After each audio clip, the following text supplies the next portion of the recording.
même temps, parce que ça me dit toujours qu'on est en direct quelques secondes après qu'on soit en direct. Là, D'accord. ça dit qu'on est en direct, donc je sais que nous sommes en direct. Bonsoir et bienvenue tout le monde dans cette conférence de l'Académie de la Nouvelle Vie. Comment ne plus souffrir physiquement à cause de nos émotions. Et ce soir, pour ce sujet brûlant qui a l'air déjà de vous passionner, j'ai le plaisir de recevoir Eric Boyer, que vous pouvez voir à côté de moi. Bonsoir Eric. Bonsoir, bonsoir tout le monde. Avant de tous vous accueillir, je vais vous poser la traditionnelle question pour tous nos habitués. Est-ce que vous nous voyez bien? Est-ce que vous nous entendez bien? Si c'est le cas, mettez-nous un oui, un OK, un 5 sur 5, un parfait. Pour ceux qui nous suivent régulièrement, vous savez que moi j'adore quand vous dites que c'est parfait. Donc surtout, n'hésitez pas. Et en attendant, je vais accueillir Marie-Dolores, bonsoir de Belgique. Bonsoir Brigitte qui nous dit « Je me doute bien que ce sujet concerne beaucoup de monde. » Bonsoir de Bretagne où il fait très beau. Bien, moi, je suis près de Montpellier, il fait très beau aussi. D'ailleurs, vous pouvez le voir, j'ai pas encore mis le pull. Donc ça, c'est plutôt une bonne nouvelle. Bonsoir Anne de l'Ain, bonsoir Liliane Edith de Mélan qui nous dit « Sujet délicat et essentiel pour elle aussi ». Donc, je crois que j'ai dit bonsoir à Maria Dolores déjà de Belgique. Bonsoir Brigitte de Bretagne. Je suis un peu perdue. Il y a tellement de gens qui écrivent déjà. Merci à vous d'ailleurs. Bonsoir Marie-Joseph de Saint-Étienne qui dit que c'est un très beau sujet. Bonsoir Florence, sujet passionnant tant il semble évident que les maux dont souffre notre corps peuvent avoir une genèse mentale et ou psychologique. Bonsoir Florence donc de Lyon. Bonsoir à Aline du Jura où l'automne tente une approche. Les douleurs, sujet intéressant, surtout quand elles surgissent d'un coup et sont très fortes. Bonsoir à Kat, une voisine de Montpellier. Bonsoir Aurélie. Aline nous dit, le corps nous dit ce que nous refusons de voir. Anne est d'accord avec Aline. Alors oui, son et image ok. Ok, 5 sur 5. C'est parfait pour Brigitte, parfait pour Carla, parfait pour Liliane Edith. Eh bien, ça a l'air parfait pour tout le monde. C'est déjà beau. À nous rejoindre ce soir, comme d'habitude. Vous avez choisi de prendre ce temps pour vous, cette personne qui nous rejoignent, puisque chaque semaine et même chaque jour, puisque chaque jour de la semaine, vous avez la chance d'avoir un super conférencier et un super intervenant sur l'Académie de la Nouvelle Vie. Chaque jour, de nouvelles personnes nous rejoignent. Et donc, c'est important pour ces personnes aussi de leur dire eh bien, quelles sont les meilleures conditions pour elles pour pouvoir profiter au mieux de ce moment ensemble. La première chose, nous vous conseillons de vous connecter sur Google Chrome si vous êtes sur un ordinateur. Nous vous conseillons également d'éteindre, de fermer toutes les applications, tous les onglets qui prennent beaucoup de bande passante, puisque comme il y a de la vidéo, ça prend quand même de la bande passante. Donc vous allez avoir besoin d'une bonne qualité de réception. Si jamais vous aviez un souci pendant la conférence, surtout pensez, si vous êtes sur un PC, à faire F5 pour recharger la page et sur un Mac, commande R, ou bien juste cliquer sur la petite flèche qui tourne, voilà, pour recharger la page. Si malgré cela, ça ne marche toujours pas, vous pouvez même sortir de la salle et re-rentrer. Ça devrait également mieux fonctionner. Prenez peut-être quelque chose à boire aussi, jetez les enfants par la fenêtre avec la télé. Ah non, on m'a dit que j'avais plus le droit de dire de jeter les enfants par la fenêtre, c'est pas une bonne idée. Donc rangez-les, je sais pas moi, dans leur chambre. Voilà, enfin, faites en sorte vraiment de pouvoir profiter de ce moment. Vous pouvez également faire comme moi, je prends toujours une feuille et un crayon pour noter bien tout ce qui va vous paraître percutant dans ce que va nous dire Eric ce soir. Ça va, toujours pour ceux qui ne sont pas habitués, les autres doivent en avoir marre que je dise ça. Un jour, je suis sûre que quelqu'un l'aura écrit avant que je le dise dans le chat.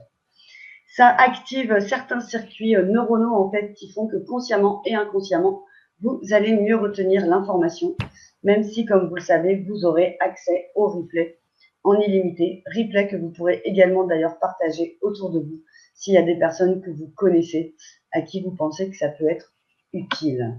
Et ces personnes vous en seront reconnaissantes.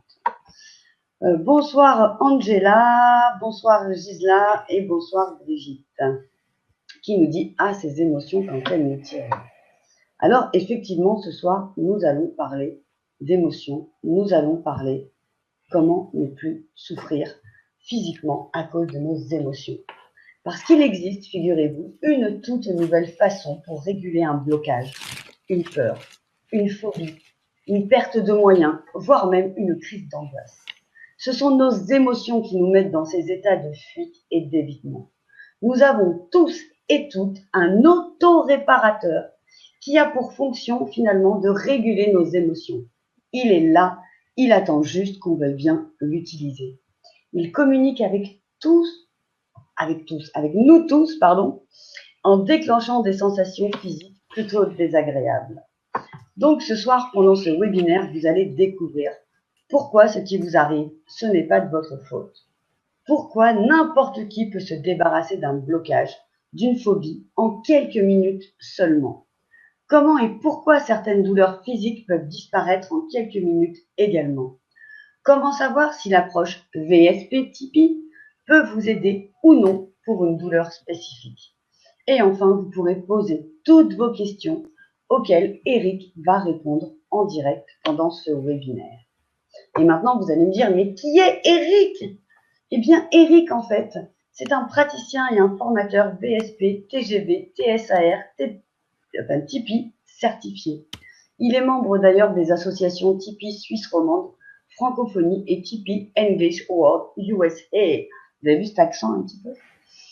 Il enseigne la liberté émotionnelle, la gratitude et l'enthousiasme, au travers notamment de la méthode TGV. Il est donc praticien et formateur certifié en régulation émotionnelle Tipeee, professeur de yoga Sivananda depuis 12 ans et fondateur de Vivre sans peur, un site respecté où il aide les gens à vaincre définitivement leurs phobies, leurs blocages, leurs paniques, leurs angoisses. Il a enseigné la plongée sous-marine et l'apnée pendant 19 ans. Ces années l'ont préparé à ce qui s'est passé ensuite. Son déclic, c'était il y a 7 ans. Il était en train de faire une séance pour aider un maître nageur à vaincre quoi? Sa peur qu'il avait sous l'eau lorsqu'il devait faire des apnées de quelques secondes à 1,50 m de fond. Il ne sait pas pourquoi, mais ce jour-là, il lui a donné des consignes différentes de ce qu'il faisait d'habitude. Et là, c'est une sorte de miracle qui s'est produit sous ses yeux. La peur de ce maître nageur a disparu après quelques minutes seulement. Son blocage s'était comme volatilisé, là, dans cette piscine, dans 40 cm d'eau, pour ne plus jamais revenir. Ce qui l'a mis sur la voie, la lecture de l'excellent livre de Eckhart Tolle, Le pouvoir du moment présent. Ensuite, ça a été comme un effet domino. Et nous avons ce soir la chance d'avoir avec nous, pour nous, tout seul, pendant 1h30, Eric, qui est là et que vous allez bientôt voir en plein écran. Parce que, comme vous le savez, ça y est, mon heure de gloire est à nouveau terminée pour aujourd'hui. Et oui, j'en profite quand même à chaque fois que ça dure. Mais je le sais, vous m'aimez tous, mais vous préférez tous les intervenants et tout ce qu'ils vont nous dire.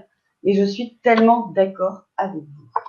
C'est pour ça que je me suis fait déjà toute petite. Que je vais vous laisser, Eric, vous faire découvrir un petit peu bien tout ce dont je viens de parler maintenant. Et vous allez apprendre comment ne plus souffrir physiquement à cause de vos émotions. Okay. Et voilà, c'est à toi. À moi de jouer. Merci pour cette présentation, Stéphanie. C'est excellent de s'entendre présenter comme ça. Donc, bonjour à tous, à toutes. Il y a l'air d'avoir beaucoup de femmes dans ce que je peux voir là dans les prénoms. Mais il doit peut-être y avoir des gars quand même que ça intéresse aussi de réguler des émotions et des douleurs physiques. Donc, pardon? Ils n'osent pas parler. Voilà, où ils prennent des prénoms d'emprunt peut-être. Il faut croire que les gars n'ont pas de difficultés et pas d'émotions. Ça serait un autre débat. Donc, ce que je vous propose ce soir, donc les gens qui sont là, c'est que je vais utiliser un diaporama pour vous présenter ce dont je veux vous parler Et il y a des choses qui vont peut-être faire redondance à des moments. J'ai enlevé 2-3 dias pendant que Stéphanie faisait la présentation parce que je me suis aperçu que j'ai mis des choses qu'elle vous a déjà dit. Donc, je n'allais pas vous rebassiner avec ça. Il y a des endroits où je vais passer un peu rapidos pour qu'on aille dans le vif du sujet. Par contre, avant, j'ai besoin de planter le décor avec vous et c'est ce qu'on va faire maintenant. Donc, je peux partager mon écran maintenant, Stéphanie? Tu peux, et j'en profite pour accueillir bonsoir Chantal de l'île Maurice et bonsoir Fabrice. Voilà un homme qui a osé s'exprimer. J'en profite pour remercier Liliane qui me dit qu'elle adore ma façon de présenter. Eh bien, merci beaucoup Liliane et Edith, ça me fait très plaisir. Ouais, moi, je suis d'accord avec Liliane et Edith. Est-ce qu'on voit l'écran maintenant, Stéphanie? Oui, parfaitement bien. Ok. Donc, je reprends le titre, hein, comment ne plus s'ouvrir physiquement à cause de vos émotions. Alors, comme déjà Stéphanie m'a présenté, je vais pas faire répéter les mêmes choses, mais moi, j'enseigne la liberté émotionnelle, ce que vous voyez là sur l'écran, au travers de l'utilisation principalement de la voix sensorielle. Vous avez peut-être déjà entendu parler de Tipeee. J'ai mis un petit logo Tipeee là, mais je vais parler plus souvent de voix sensorielle là dans cette présentation. Parce que Tipeee, c'est un acronyme qui veut dire technique d'identification sensorielle des peurs inconscientes, qui n'est pas évident à redire et à retenir. Alors maintenant, j'y arrive bien, mais ça prend un peu de temps. Donc, on va parler de voix sensorielle beaucoup ce soir. On va voir que ça peut avoir un impact important par rapport aux douleurs physiques qui sont liées à des émotions, mais on ne sait pas forcément justement qu'elles sont liées à des émotions. Donc, d'abord, on va voir comment savoir si cette approche dont je vais vous parler, elle est faite pour vous ou pas, parce que vous pourriez vous dire, attends, des techniques, j'en connais quelques-unes, est-ce que ça va être pour moi ou pas? Vous allez apprendre aussi comment faire la part des choses pour savoir si ça peut marcher sur telle ou telle douleur et si ça peut vous soulager. Puis en dernière partie, je répondrai à vos questions, je verrai avec Stéphanie un peu comment on se cale, et comme ça, vous pourrez poser vos questions. Je pense par écrit, peut-être même au micro, je ne sais pas si le système permet de le faire. Stéphanie, c'est au micro ou que par écrit les questions? Alors effectivement, ce sera que par écrit et j'en profite pour saluer aussi nos amis de YouTube que je n'étais pas encore allé visiter. Donc bonsoir Louisa de Tahiti, bonsoir Dominique Freinet, bonsoir Marie, bonsoir Universal Truth Seeker. Et voilà, comme ça Marie, tu vois, tu peux t'exprimer. Dominique, pardon, je vous vois aussi sur YouTube. Et vous pourrez également poser vos questions sur YouTube. Je regarde les deux chats. Donc, Parfait, c'est la foule. Alors, probablement maintenant que la plupart d'entre vous pensent que si on pouvait rapide comme ça sur des douleurs ou même sur les émotions, hein, on va parler vraiment douleurs et émotions ce soir, ça se saurait, quoi. On en aurait déjà parlé, ou ça ferait au moins la une du TJ, du téléjournal, je sais pas comment on dit là, quand il y a les informations. Ce n'est pas encore le cas. Peut-être aussi que vous dites, moi j'ai déjà essayé plein de trucs, alors les méthodes, une méthode miracle de plus, vous allez voir, attendez de vous faire votre propre idée. Je suis pas en train de vendre de la magie là, même si ça peut paraître un petit peu magique des fois, mais vous verrez que c'est une ressource qu'on a tous, et on va voir qu'il faut juste apprendre en fait comment l'utiliser, parce qu'on est complètement passé à côté de ça, du fait de l'éducation qu'on a eue et qu'on continue encore à donner, nous, à nos enfants, par exemple, parce qu'on répète ce qu'on a déjà reçu avant. Je vais donner des exemples concrets après pour que ça soit imagé, que vous voyez de quoi on parle. Et puis, on va prévoir aussi un moment en dernière partie de la présentation où vous pourrez aussi vous tester. Je vais vous faire un exercice qui vous permettra de voir justement qu'est-ce que ça donne pour vous, pour que vous ayez vraiment quelque chose de concret dans les mains quand vous allez repartir de là ce soir. Quelque chose que vous allez même pouvoir tester vous-même après la présentation encore ce soir. Donc d'abord, je voudrais parler de la ressource de régulation. C'est quoi cette ressource de régulation dont on parle? Parce que la question que j'entends des fois aussi, c'est qu'il y a des personnes qui disent oui, moi j'en ai déjà entendu parler, mais moi ça marche pas chez moi, je suis pas connecté à mon corps, ou je sais pas si ça pourrait fonctionner pour moi. Et comment on va faire pour savoir si elle fonctionne? Parce que je vous dis, vous en avez une ressource de régulation, mais est-ce qu'elle fonctionne et comment vous allez faire pour savoir si elle fonctionne? Et aussi beaucoup pour les personnes qui ont des peurs de l'eau. C'est de fil en aiguille comme ça que j'ai découvert quelque chose qui on appelle maintenant la voie sensorielle, mais qui permet de réguler,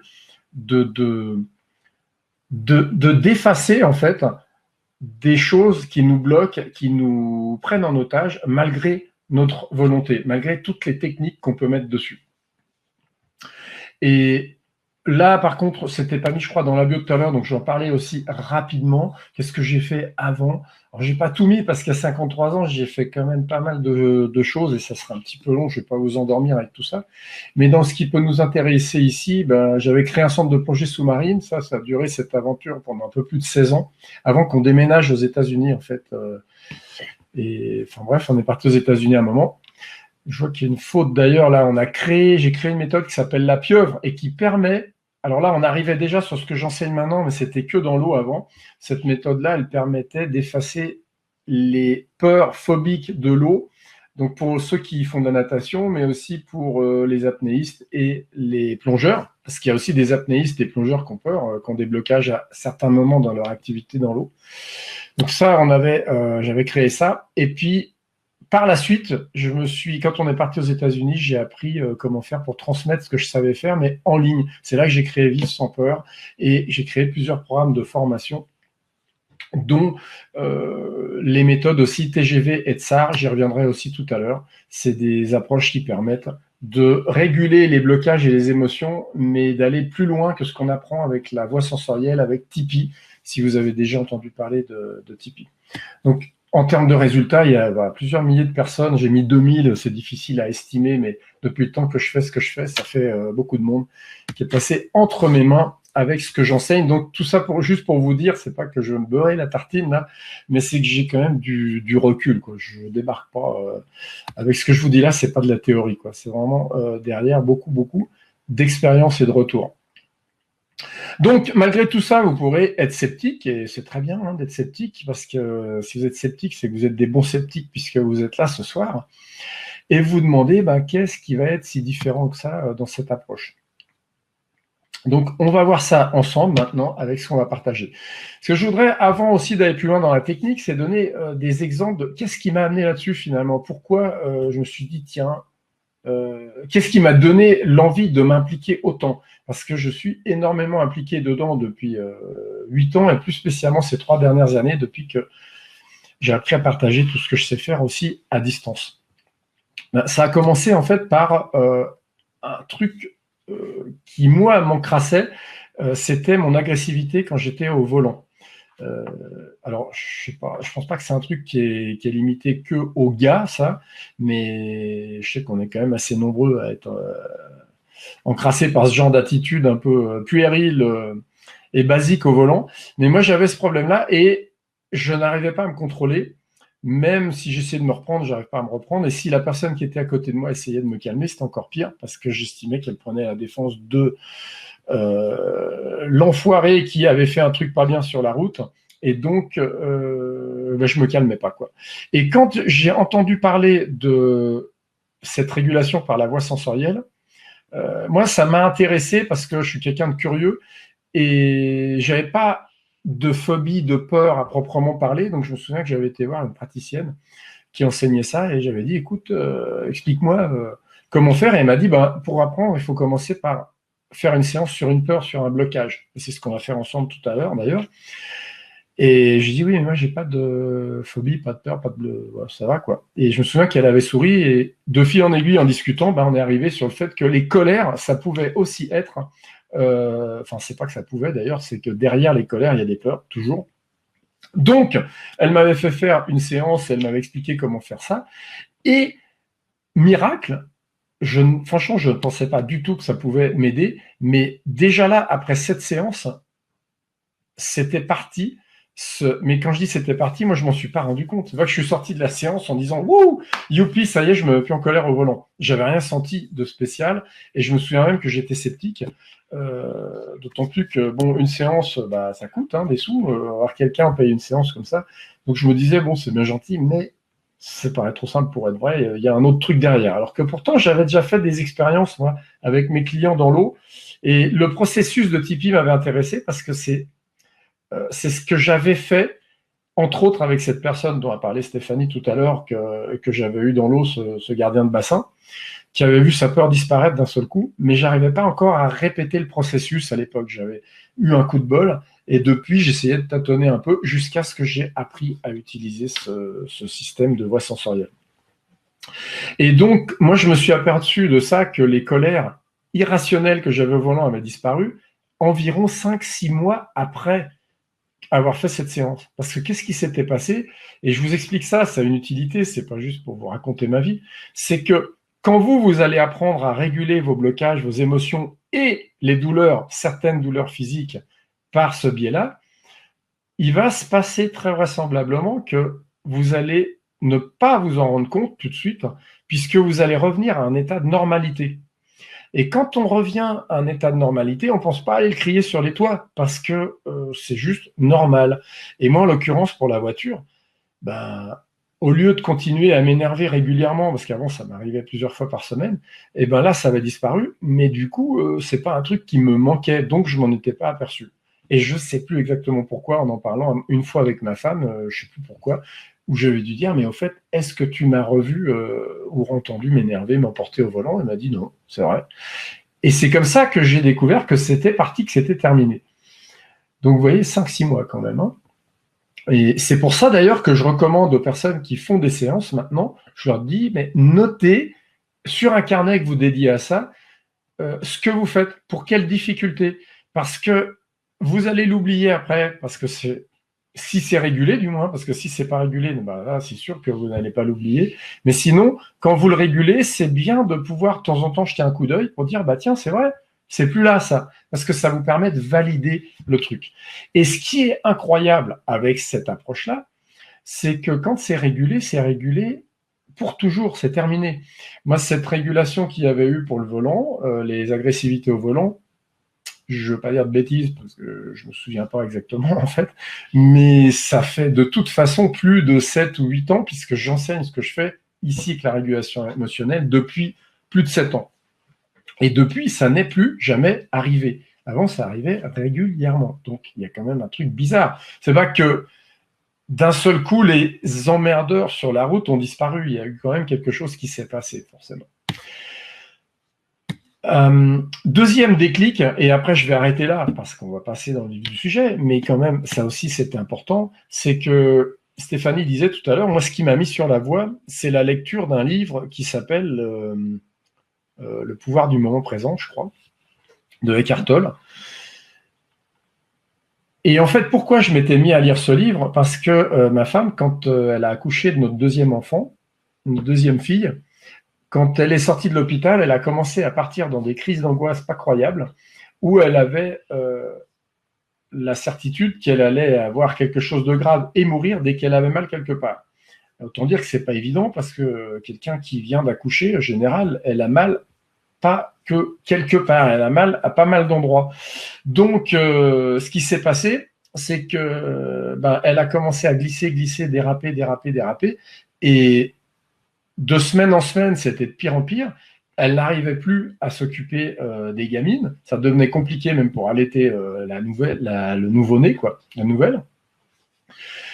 Et moi, du coup, comme j'avais déjà fait beaucoup de recherches à une époque, mais que j'avais rangé mes livres, je me suis mis à tout ressortir. Et c'est là que je me suis mis à lire le livre de Eckhart Tolle. Et c'est comme ça qu'il y a des choses qui se sont passées dans ma tête, et que, sans m'en rendre compte, j'ai commencé à tester des trucs différents avec des gens que j'encadrais dans l'eau. D'où cette histoire qui est arrivée avec ce gardien de bassin. Et quand on a découvert cette approche par la voie sensorielle, ça c'était lors d'une visite où on était à une conférence, à Lausanne d'ailleurs, à un salon de médecine naturelle à Lausanne. Je me souviens que c'est ma femme qui a vu le titre où on parlait de cette conférence, et un truc du style, un petit peu comme le titre que vous voyez ce soir, mais il ne parlait pas de comment ne plus souffrir physiquement des douleurs physiques. Il parlait vraiment que des émotions, donc colère, phobie, il parle beaucoup de phobie, et angoisse, ce qui a attiré ma compagne à ce moment-là. Elle m'a dit, écoute, je vais aller voir la conférence. Et comme moi, je n'avais pas d'autres conférences à ce moment-là, je suis allé avec elle. Et là, quand j'ai écouté cette conférence, j'ai dit, mais ce qu'ils font, c'est exactement ce que je fais dans l'eau. Simplement qu'eux ont un processus qui a l'air d'être validé, là où moi, je vais un petit peu au hasard pour l'instant, en me disant, tiens, j'espère que ça va marcher. Et ce qui s'est passé qui m'a vraiment bluffé, c'est que sa descente aux enfers, et c'est vraiment le cas, et si vous avez vécu quelque chose comme ça, vous savez de quoi je parle. Quand je dis descente aux enfers, c'est pour elle, mais c'était aussi pour moi, parce que moi j'étais démuni en face, en me disant où on va là, quoi. Et ben, ça s'est arrêté à partir du moment où elle a appris, elle, comment faire par elle-même pour faire la régulation des émotions par la voie sensorielle. Donc, elle ne faisait pas par rapport à une recherche pour se débarrasser des douleurs physiques, mais pour se débarrasser de ses angoisses. Et relativement rapidement, quand je dis relativement rapidement, elle est passée d'un moment où elle avait besoin de la chimie, donc des anxiolytiques, pour tenir le coup, parce que c'était vraiment ça, elle était démontée, quoi. Je ne parle pas de tous les essais de techniques de soins qu'elle a fait. C'est pour ça que je disais tout à l'heure, si vous êtes sceptique parce que vous avez l'impression d'avoir tout essayé, c'est OK, je comprends tout à fait. Parce que moi, je voyais la valse des rendez-vous. Alors, c'est cool, elle essayait plein de trucs. Par contre, à chaque fois, il y avait de l'espoir quand elle commençait. Et au moment du rendez-vous, il y avait ce qu'il y avait à faire. Et après, ça y est, c'était la descente de nouveau. À chaque fois, le même circuit.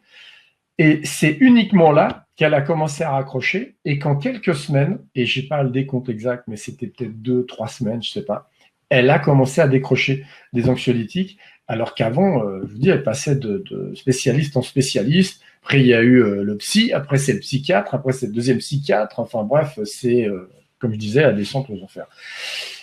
Et elle a remonté la pente comme ça. Donc ça, pour moi, ça a été vraiment le deuxième déclic.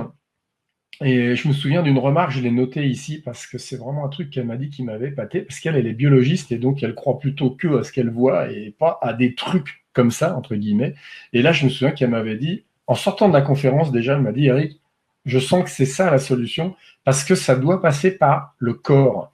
Et depuis, j'ai entendu beaucoup de personnes dans les enseignements que je fais qui m'ont dit la même chose, qui m'ont dit, même quand ils n'arrivent pas toujours à avoir des résultats tout de suite sur leurs difficultés, et on va voir pourquoi, ils sentent, la plupart d'entre eux ressentent, ça c'est un truc qui est assez étonnant, que ça va passer par le corps. La régulation doit passer par le corps. Et en fait, c'est logique puisque quand on se sent pas bien, on se sent pas bien. Pourquoi? Parce qu'on le sent physiquement.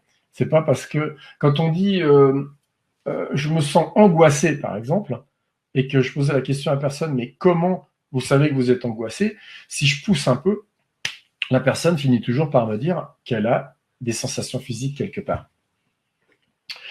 Donc après, pourquoi je vous ai marqué ça? Oui, c'est pour expliquer un petit peu mon parcours. J'ai mis ma formation, mes essais, mes découvertes, parce que j'adore faire des tests. Quand j'apprends quelque chose, après, je teste plein de trucs et je sors vraiment des sentiers battus. Mais d'abord, j'avais besoin d'un processus carré, et c'est ce qui me manquait à l'époque où moi j'avais découvert ça par moi-même, et c'est ce que j'ai trouvé avec Luc Nicon. Luc Nicon, c'est la personne qui a mis en valeur, qui a cloisonné un peu le processus dont on va parler ce soir, qu'il a appelé Tipeee. Et du coup, j'ai eu la chance de pouvoir aller me former avec lui directement, puisque je voulais être à la source directement pour apprendre de la personne qui avait mis en valeur ce process, même si, comme il le dit lui-même, il a juste simplifié la procédure de quelque chose qu'on a tous, cette ressource, on l'a, vous l'avez, je l'ai, tout le monde l'a, même les animaux. Je vais en reparler aussi un petit peu plus loin. Par contre, il fallait faire quelque chose de simple. Et c'est ce qui a été fait là avec ça. Donc voilà, j'ai commencé d'abord par me former. Ça a duré plusieurs mois. Et puis, en même temps, je faisais des séances, des essais, des tests.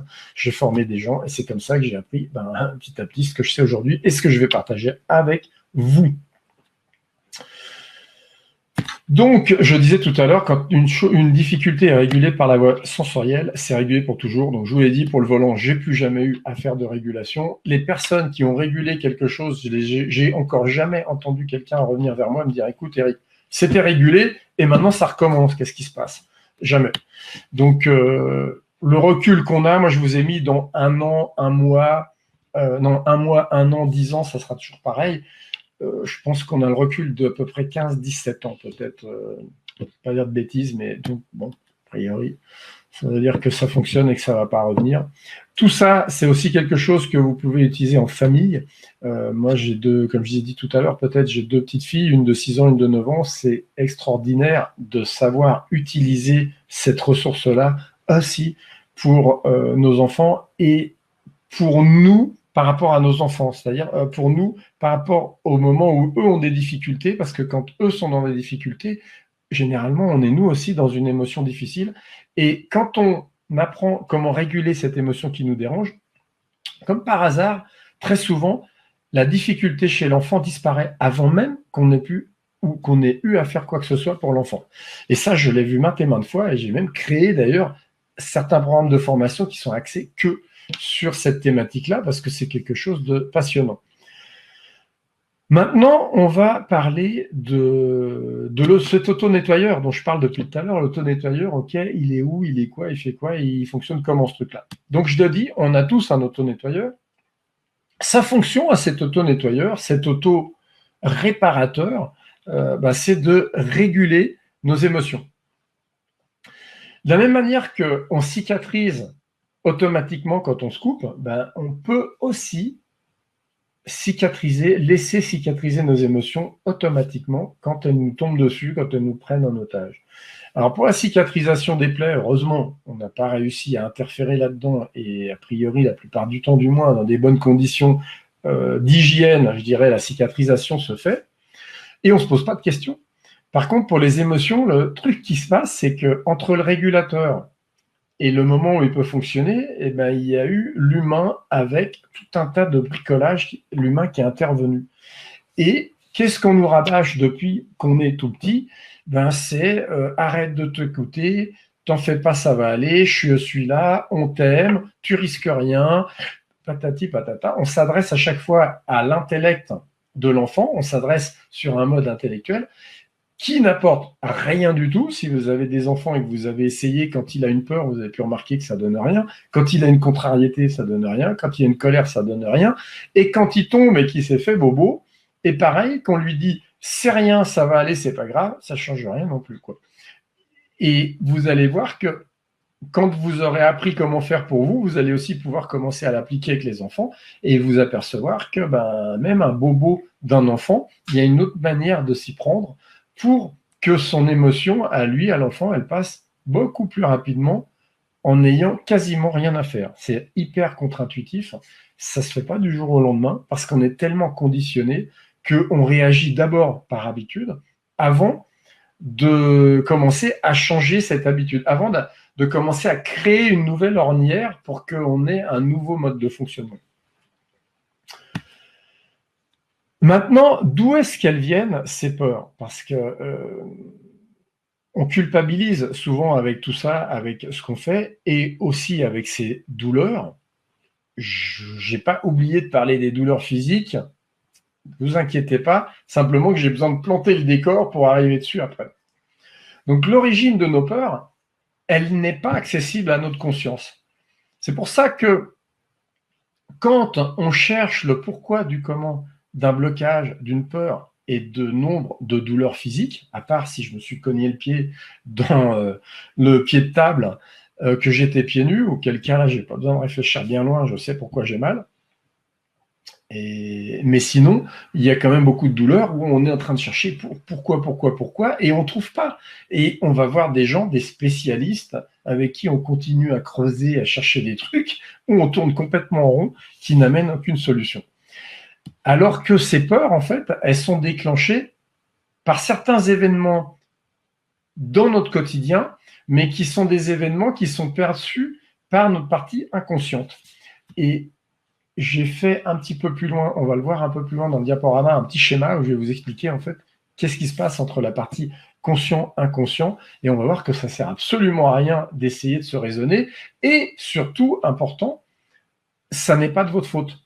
Ce qui vous arrive quand vous êtes bloqué par ces douleurs physiques liées à des émotions, ou par des blocages, des phobies, des pertes de moyens. En ce moment, on parle souvent avec des personnes d'amaxophobie, c'est la phobie de la conduite. Combien de personnes culpabilisent complètement par rapport à ça, par rapport à leur conjoint, par rapport à la famille, par rapport à leurs enfants, alors qu'ils n'y peuvent absolument rien. C'est quelque chose de plus fort qu'eux qui prend leur contrôle à ce moment-là.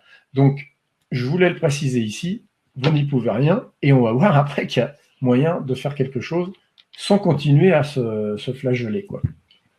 Mais alors, quel rapport maintenant il y a entre les peurs et les douleurs physiques? Il faut savoir que, je l'ai dit un petit peu déjà tout à l'heure, la peur, comment elle s'exprime? Quand je dis la peur, comment s'exprime aussi une perturbation émotionnelle d'une manière générale? Comment vous savez que, je disais aussi tout à l'heure, comment vous savez que vous vivez une angoisse, que vous êtes, bon, une phobie, on va dire, ça peut, je parlais il n'y a pas longtemps aussi, phobie araignée, bon, là, c'est vrai qu'il y a souvent un rejet, quelque chose qui fait qu'on est repoussé, écœuré, effrayé, enfin bon. Mais derrière cette réaction-là, et vous allez apprendre à le faire d'ailleurs, à l'observer, vous allez voir, si vous ne le savez pas encore, qu'il y a des sensations physiques.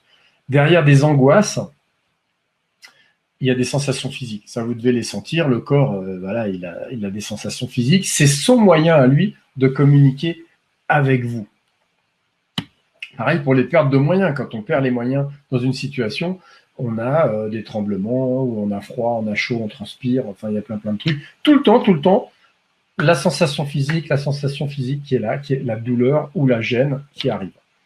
Donc maintenant, comment faire pour savoir si une douleur physique est liée à une émotion ou pas?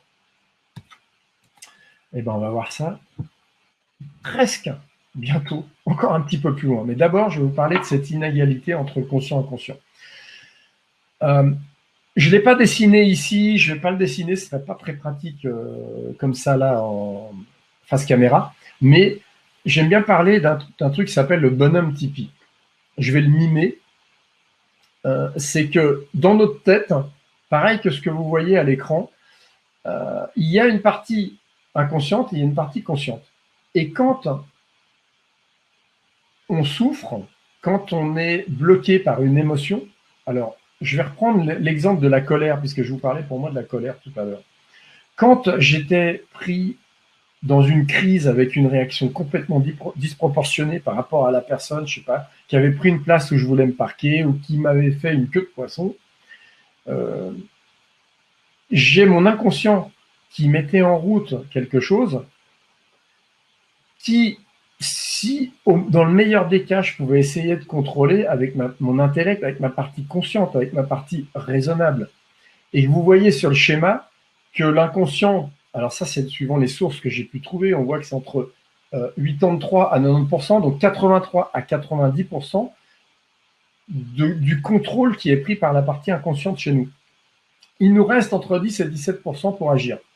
Ça explique que quand vous subissez une perturbation émotionnelle, alors je parlais de la colère, mais c'est pareil pour n'importe quelle phobie, perte de moyens et douleur, certaines douleurs du moins, ça ne sert à rien d'essayer de se raisonner, d'essayer de se détendre, d'essayer de se calmer, d'essayer de respirer autrement pour pouvoir détendre le truc, parce que tant que l'inconscient, lui, considère qu'il y a un danger, il va continuer à pousser, et du coup, ça va être juste épuisant d'essayer de se reprendre, alors que l'inconscient, lui, continue à pousser. Et vous voyez là, la lutte est complètement inégale. Donc, je parlais tout à l'heure du bonhomme Tipeee. Imaginez dans votre tête qu'il y a, allez, on va simplifier, et je suis pas loin de la vérité, je pense que quand je dis ça, si vous savez de quoi je parle, si vous êtes pris en otage par certaines émotions, on va simplifier 90-10, 90-10. Donc, quand il y a une perturbation et que vous essayez de reprendre le contrôle, vous allez utiliser ces 10% et vous allez juste vous épuiser pour essayer de reprendre le contrôle. Donc, qu'est-ce qu'on fait d'habitude dans nos sociétés, dans ce qu'on nous a appris, nous, à faire quand ça ne va pas? On utilise la partie consciente, et dans la partie consciente, on va utiliser des techniques qu'on a appris à utiliser. On va faire de la sophro, on va respirer donc autrement, on va essayer de se détendre, on va essayer de se changer les idées, on va utiliser des substances. Je parlais tout à l'heure des anxiolytiques, mais un des meilleurs anxiolytiques légal, du moins dans nos pays, c'est l'alcool. C'est pas par hasard si on va utiliser l'alcool et très facilement, puisque sans même s'en rendre compte, nous en rendre compte, ça nous permet d'annihiler quelque chose et du coup de calmer le jeu. Mais le problème n'est pas réglé, il n'est jamais réglé en faisant tout ce que je suis en train de vous dire là, et j'ai pas tout énuméré, il y en aurait encore d'autres. Ce que je veux dire par là, c'est que c'est normal, vous avez appris à fonctionner comme ça, j'ai appris aussi à fonctionner comme ça, que quand ça ne va pas, j'agis, je fais quelque chose. Quand vous n'allez pas, vous n'êtes pas bien, vous allez faire quelque chose naturellement pour essayer d'aller mieux. Et là, on va faire exactement, mais exactement l'inverse en utilisant la voie sensorielle. Donc maintenant, je vais vous mimer le truc et comment on va utiliser ça. Je vais vous les décrire ici, les étapes de ce qu'on utilise dans la voie sensorielle pour que vous puissiez après aussi vous tester. Je vous ai dit tout à l'heure que vous allez pouvoir vous tester ce soir et vous allez pouvoir le tester sur une perturbation, une émotion, un blocage.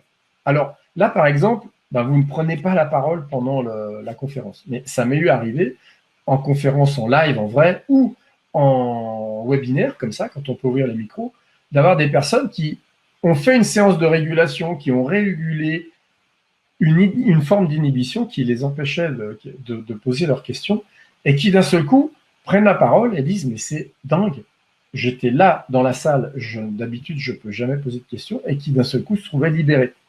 Donc ça c'est voilà, dans le genre d'exemple flagrant qu'on voit. Vous allez pouvoir le tester peut-être, si je ne vous souhaite pas, mais si vous souffrez de quelque chose maintenant, ça peut être par exemple, je ne sais pas, c'est une migraine latente, maux de tête, migraine. Peu importe l'explication que vous avez à cette douleur physique.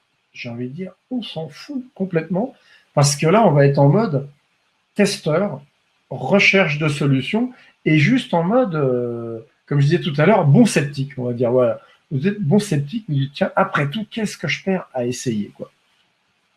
Donc, comment vous allez vous y prendre? Il va falloir commencer par le moment où vous ressentez la douleur physique, ou alors au moment où vous subissez la perturbation. Donc, je dis douleur physique ou, comme je disais tout à l'heure, colère, perte de moyens, inhibition, etc., etc. Une perturbation émotionnelle ou directement là sur la douleur, puisque on parle plus de sujet de la douleur ensemble là ce soir avec ce sujet-là. Donc, vous allez faire au moment donc où vous souffrez et au moment où vous êtes pris en otage par cette difficulté, par cette émotion. Et c'est généralement dans ce moment-là qu'on essaye de faire autre chose. Comme je disais tout à l'heure, on met une liste d'actions, d'activités pour essayer d'éviter, pour essayer de fuir la situation. Le problème en faisant comme ça, c'est qu'on reste dans un espace limité. Imaginez le truc, c'est un peu comme si on était dans un enclos avec des clôtures de ce qu'on peut faire. On reste dans cet enclos de ce qu'on peut faire et on n'en sort pas parce que le reste, on sait que de toute façon, ça ne va pas le faire. Là, vous allez voir que petit à petit, vous allez pouvoir agrandir cet enclos. Donc maintenant, je vais mimer le truc pour le déroulement des étapes, comme ça vous voyez ce que ça donne, et tout à l'heure, vous pourrez tester. Vous pouvez même le faire d'ailleurs en même temps que je le fais là. Donc première chose, comme je disais tout à l'heure, il faut d'abord repérer qu'on a une difficulté. Et dans le cas de la douleur, par exemple, c'est pas forcément évident. Ça peut paraître évident, mais pas forcément. Et pour repérer qu'il y a cette douleur, le moyen le plus simple, ça sera soit de vous faire une séance comme ça, sans raison, et là, nous, on va le faire ce soir. Soit vous avez déjà une douleur, soit vous allez faire sans raison parce que vous dites, tiens, je vais tester quelque chose. Et vous allez directement donc faire la séance une fois que vous êtes dit, ok, j'essaye. Donc, je disais douleur, colère, perturbation, émotion, irritabilité, perte de moyens, etc. Vous allez fermer les yeux et vous allez porter votre attention sur ce qui se passe dans le corps. Donc, si moi, je suis en train de le faire, je vais être là, comme ça, et je vais juste être en train d'autres. Alors, pourquoi? Je vais fermer les yeux, je vais y revenir sur le pourquoi, mais je ferme les yeux et je me pose la question, en fait, qu'est-ce qui se passe dans mon corps maintenant?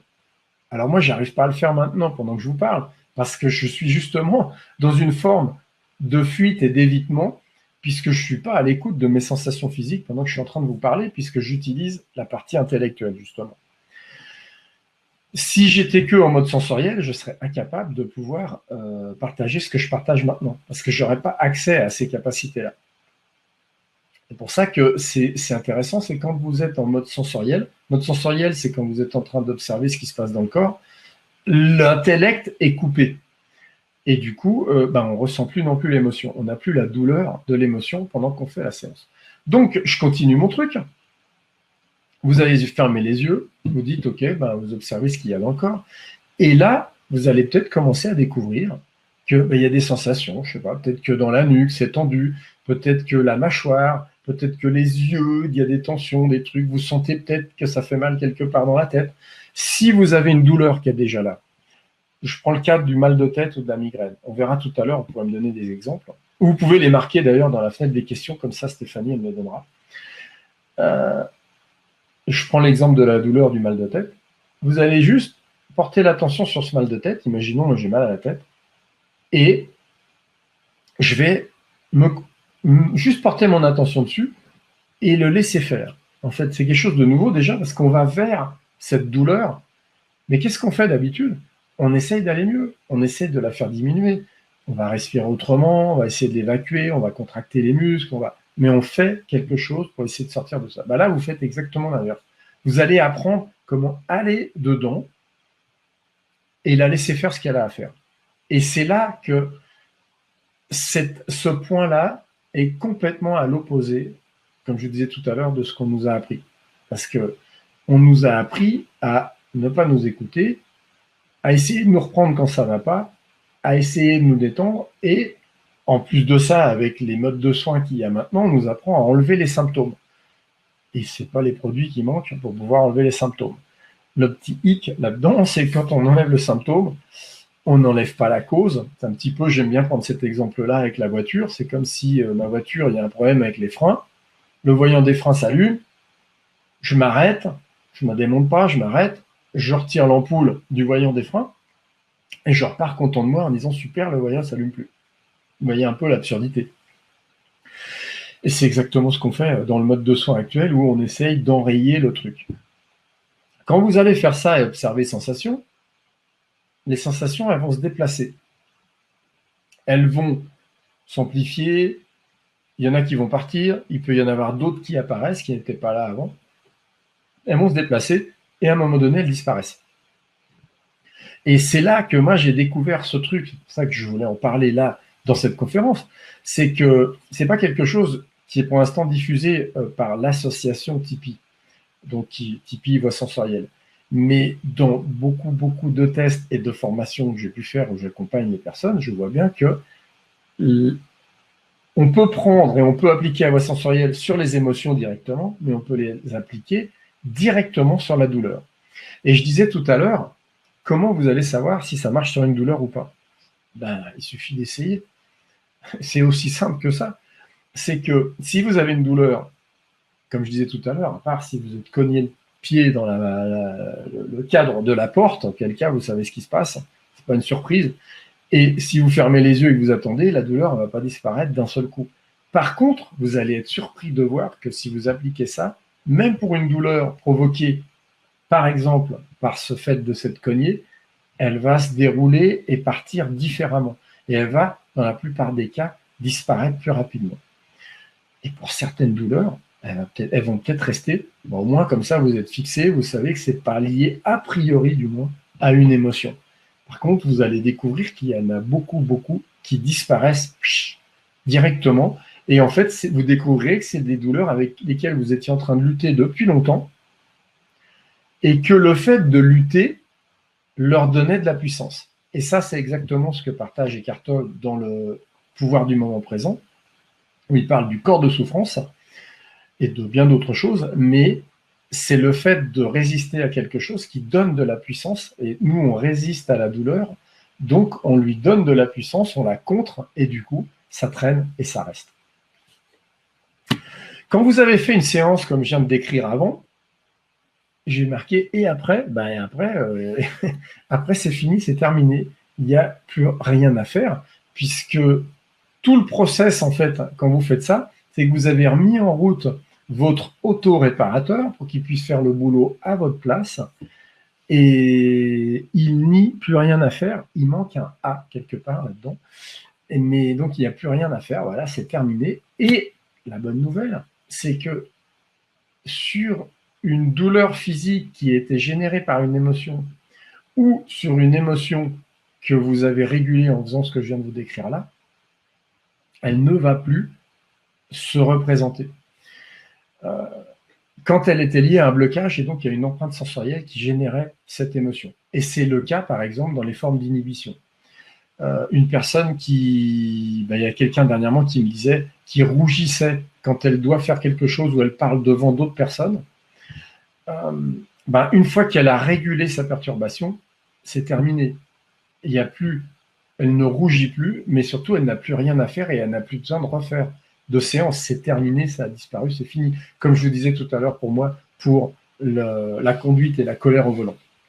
Mais tout ça pour dire qu'une régulation qui a été menée au bout, et ça c'est vraiment quelque chose qui est, je vous parlais tout début tout à l'heure de miracle, c'est quand même un truc assez miraculeux, qu'on n'ait plus besoin de faire une séance sur quelque chose qui nous a pourtant encrassé pendant des années, quoi. Et oui, voilà, ça me revient maintenant ce que je voulais dire, c'est que dans une difficulté que vous régulez, vous pouvez aussi vous retrouver avec un autre problème que vous aviez qui était récurrent et qui va se retrouver régulé, alors que vous n'avez rien fait pour le réguler, ce problème-là. Donc, voilà pour ce que je veux partager ici sur cette ressource que vous allez pouvoir utiliser. Je vais juste vérifier quelque chose, parce que Stéphanie, je ne t'entends plus depuis bien longtemps. Le son, c'est toujours OK? Tu m'entends toujours? Je suis toujours branché? Oui, tout est parfait. Ah, elle est là, OK. Donc, j'arrête là après pour la partie explication. On va voir, on va aller plus loin. Mais ce que je veux dire maintenant, après tout ce que j'expliquais là, je ne sais pas si toi, tu as des questions, des choses que tu voudrais déjà aborder ici maintenant, Stéphanie, ou pas encore? Alors, il commence à y avoir quelques questions, effectivement, qui arrivent dans le chat. Déjà, il y a 2-3 personnes qui ont lu le livre dont tu parlais tout à l'heure, et notamment Cathy, dont c'est carrément la Bible. Le livre de Eckhart Tolle? Oui. Ah ouais, il est extraordinaire. Et alors, il y a Cathy, par exemple, qui nous dit « J'ai une douleur physique depuis 5 ans qui diminue quelques minutes, mais revient vite, car mes pensées tournent en boucle. » D'accord. C'est quoi comme douleur physique? Alors, pour l'instant, elle n'avait pas précisé. Elle le dit. On verra si elle... D'accord. Et Brigitte, elle, par exemple... Ah, pardon, vas-y. Vas-y. Brigitte, elle, c'est un peu l'inverse. Elle n'a pas spécialement de douleur physique, mais elle passe intensément d'un état d'âme à un autre état d'âme. Ok. Donc, c'est bien parce qu'on parle donc des différents cas de figure. Hein. Là, on était accentué plus sur la partie douleur physique dans ce qu'on partage là. Mais ce que j'explique là, en fait, ça s'applique sur n'importe quel type de perturbation. Par contre, pour les douleurs physiques, la question qui revient souvent, c'est est-ce que ça marche là-dessus? Est-ce que ça marche là-dessus? Et ça, c'est vraiment ce que je voudrais faire passer comme message ce soir, c'est que le meilleur moyen de le savoir, c'est d'essayer. Il ne va rien se passer de pire, même si vous dites « Ah oui, mais attends, si je laisse faire, ça va augmenter encore plus. » Oui, c'est possible d'avoir cette crainte-là et de vivre d'ailleurs cette sensation-là au départ, puisqu'on est en train de relâcher la pression qu'on mettait dessus, sur cette douleur. Mais il ne va rien se passer de démesuré et d'insupportable par rapport à ce qu'il y a déjà. Et surtout, votre relation à la douleur va changer complètement.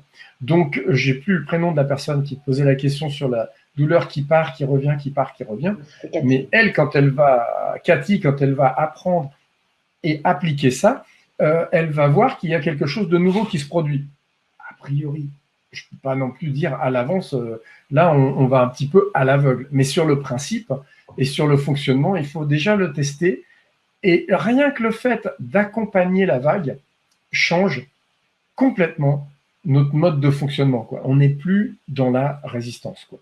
Alors, sur YouTube, justement, Nathalie demande si c'est accueillir la douleur dont tu parles. Ouais. En fait, c'est accueillir la douleur, mais pas que. Parce qu'en accueillant la douleur, le truc, c'est qu'on fait quelque chose. Alors que là, l'idée, et c'est ça qui n'est pas évident à faire et qui demande un peu de pratique, c'est que il faudrait, j'aime bien prendre le terme des fois, d'être comme si on est en roue libre. On ne fait plus rien.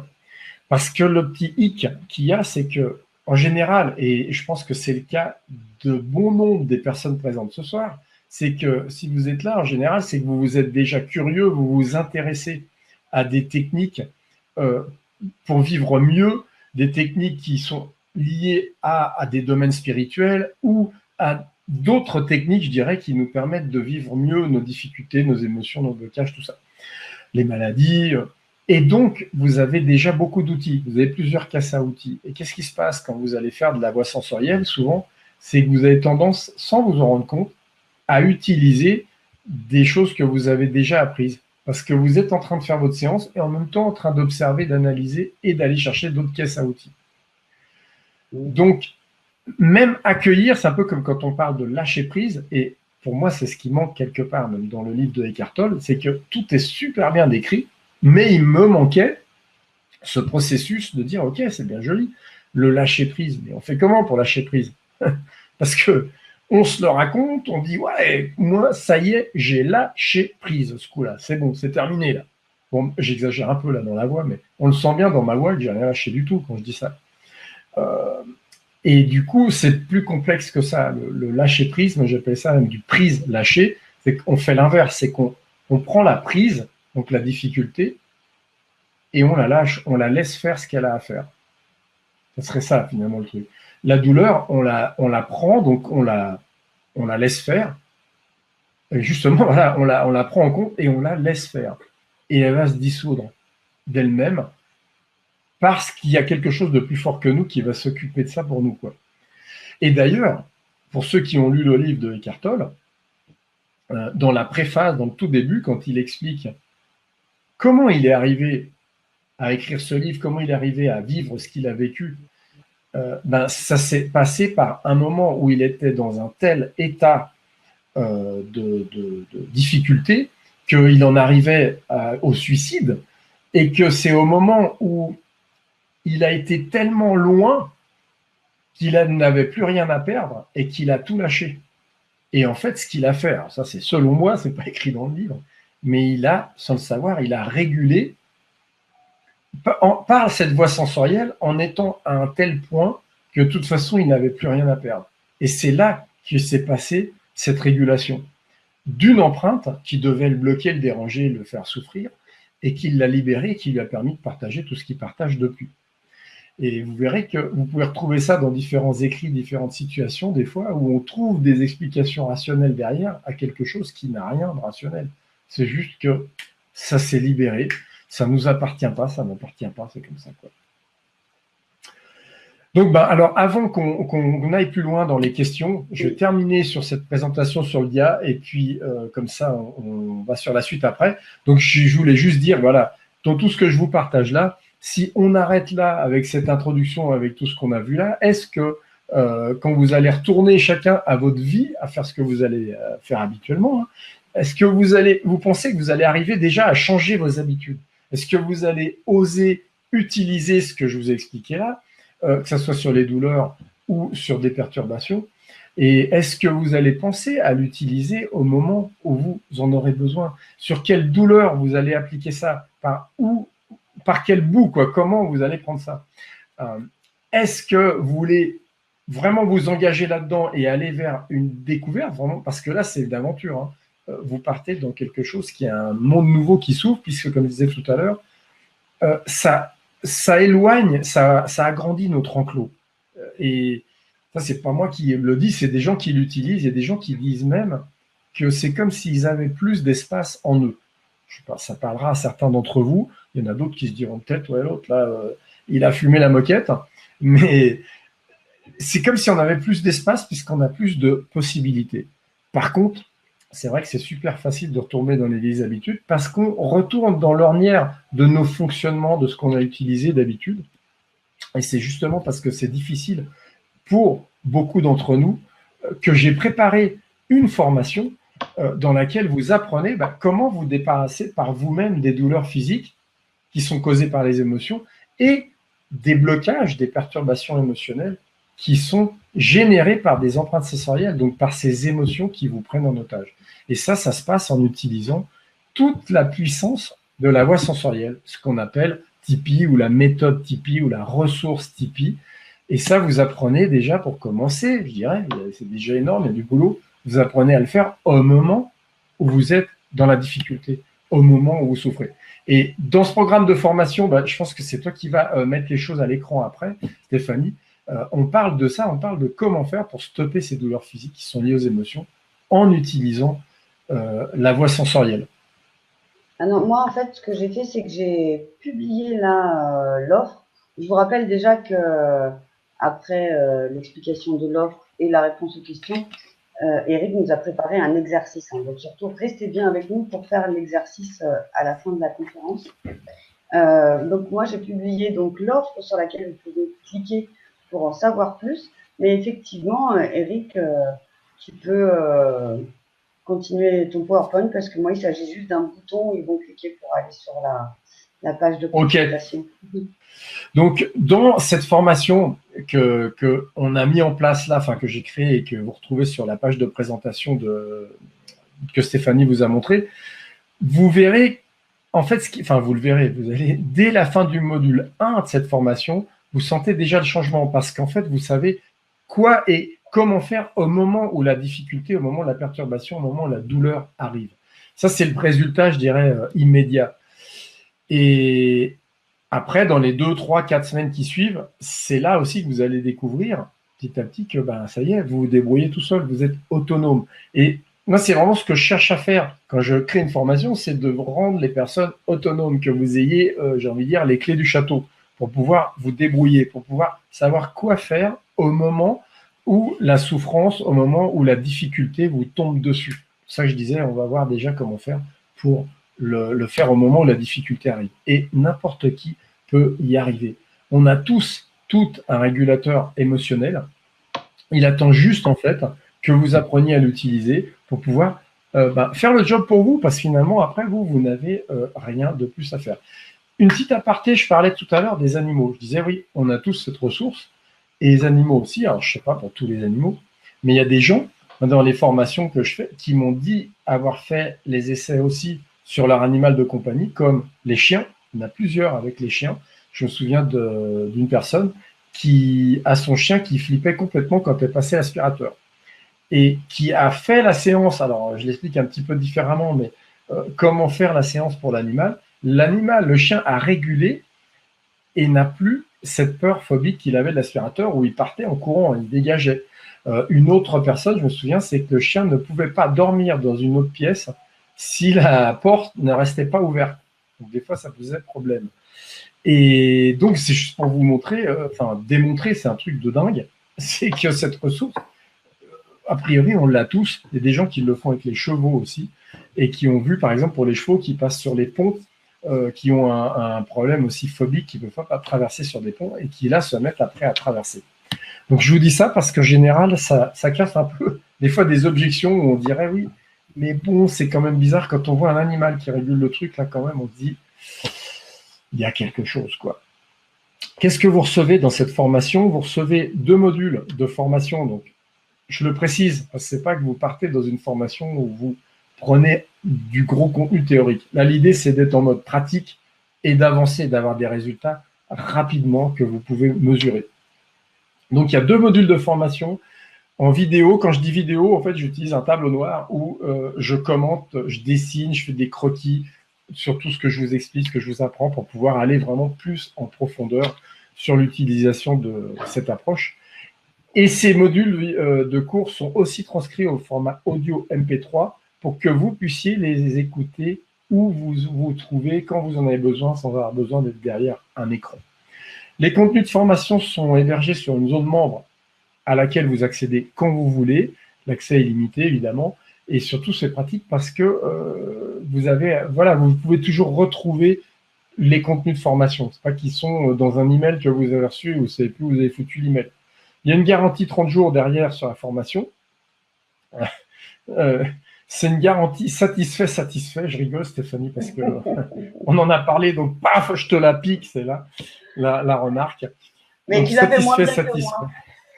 Je peux dire que c'est une garantie 100% satisfait ou satisfait. Voilà. Ah ouais. C'est comme ça qu'on le dit. Ok, donc voilà. Et si Garantie, vraiment vous comme tu n'êtes dis. pas satisfait, si vraiment vous avez une insatisfaction, vous pouvez quand même vous faire rembourser pendant 30 jours. Mais comme je le dis souvent, c'est très très rare à l'Académie de la Nouvelle Vie parce que on vous présente toujours des intervenants de grande qualité et donc les objectifs sont atteints. Mais effectivement, vous Voilà, ne il y a prenez une pas mise de à, risque. Voilà, il y a une mise à jour aussi de la formation. Du coup, c'est pratique et c'est facile à faire puisque la formation est sur une zone membre. Donc, il suffit de faire pour moi les mises à jour pour que vous les ayez directement disponibles. Et puis, en bonus, et vous le verrez aussi sur les documents que vous avez reçus de l'Académie Nouvelle Vie, et ça, c'est vraiment quelque chose qui a été mis en place pour l'Académie Nouvelle Vie. Il y a 2 ateliers en direct. C'est une option que vous pouvez choisir où vous allez pouvoir, enfin, on va le faire ensemble, ces ateliers d'une durée de 2 heures, qui sont décalés de 7 jours pour vous laisser le temps, en fait, de mettre en pratique, d'avancer, de tester, de faire un tas de tests entre chaque atelier. Et du coup, je peux passer avec vous en revue les situations que vous avez faites, utiliser, répondre aux questions et vous permettre de vraiment vous approprier le contenu pour que vous l'utilisiez. Parce que le but, c'est pas qu'il reste dans un coin. C'est un peu comme les bouquins. Je parlais du livre d'Eckhart Tolle qui, pour certaines personnes, est devenu un livre de chevet, mais il y en a pour qui ce livre, il est sur une étagère dans la bibliothèque et il attend sagement qu'on lui mette à l'ouvrir. Donc là, l'idée, c'est de vous donner la possibilité, pour ceux qui le souhaitent, d'être accompagnés en direct avec ces ateliers. Les ateliers sont enregistrés et ils sont envoyés par la suite aux élèves qui ont choisi donc l'option atelier. Donc maintenant, avant de terminer, de vous laisser la parole, petite projection, j'aime bien faire ça aussi, dire, tiens, imaginez maintenant comment vous pourriez vous sentir quand vous saurez quoi faire avec les douleurs, avec les émotions, avec ce qui vous fait fuir, ce qui vous fait éviter des situations dans votre vie. Comment vous vous sentiriez justement si, en gros, vous devenez, je veux dire, on est inarrêtable après. Plus on avance, plus on a une confiance qui se construit et qui est exponentielle. Donc, on prend, j'aime bien cette image de l'enclos, parce que l'enclos, il devient de plus en plus grand. Puis, du coup, comme la confiance augmente, puisqu'on sait comment faire par nous-mêmes, on s'autorise des trucs qu'on ne serait pas autorisé avant. Donc, comment vous sentirez quand vous serez plus victime, une victime du moins, qui subit ces émotions? Parce que là, on passe d'un moment où on subit à un moment où on devient l'acteur. Quand on devient l'acteur, c'est terminé, on tient... j'ai envie de dire le couteau par le manche. Bon, c'est peut-être pas génial comme image, c'est celle qui me vient maintenant, mais c'est de dire que on n'est plus juste en train de subir ce qui se passe, quoi. Et ça fait une énorme différence. Donc je dirais maintenant, avant qu'on passe aux questions, mais sinon vous avez 2 options, c'est de continuer, de rien changer, et puis là, comme ça, vous savez ce qui se passe. Et sinon, c'est de vous dire, ok, je suis curieux, je me lance. Quand vous commandez, vous recevez directement votre accès à la zone membre, et avec les explications de comment utiliser tout ça. Les modules de formation sont dessus. Et donc, si vous commencez là, même ce soir, vous allez pouvoir déjà commencer à écouter le module 1 ce soir, ou en mode vidéo ou en mode audio. Vous pouvez aller vous balader et puis l'écouter. En plus, là, on est en soir pleine lune. Je pense que moi, j'ai la pleine lune en Suisse. Vous devez la voir là où vous vous trouvez, a priori. Et du coup, allez écouter ça et vous allez déjà pouvoir vous tester, avoir des résultats rapidos. Même si vous dites, alors ça, j'ai aussi rapidos là-dessus, mais si vous dites, ouais, mais j'ai pas le temps, je suis déjà super occupé, ça, on me l'a déjà dit souvent. Il y a des personnes qui sont dans des difficultés, qui viennent pour apprendre quelque chose et qui me disent après, oui, mais j'aimerais bien, mais là, j'ai pas le temps parce que j'ai trop de problèmes en ce moment. Justement, s'il y a trop de problèmes, c'est peut-être justement qu'il y a des émotions qui sont pas régulées. Sinon, on en aurait un petit peu moins des problèmes quand justement on accompagne les vagues. Du coup, on est moins en résistance, du coup, on a moins de problèmes. Donc, c'est peut-être pas la bonne, je dirais, objection, entre guillemets, d'autant plus, comme je vous dis, je suis vraiment, moi, dans ce que je partage, dans du concret. Je suis pas quelqu'un qui aime se gargariser, se la raconter en théorie, à vous noyer dans de la théorie. J'aime bien être en mode action. Et si vous croyez aussi de ne pas être que vous êtes déconnecté de votre corps, de vos sensations. Ça aussi, j'ai des personnes qui me disent, oui, mais Eric, moi j'ai fait une séance avec un praticien, je sentais rien, j'arrive à rien, j'ai pas de résultat.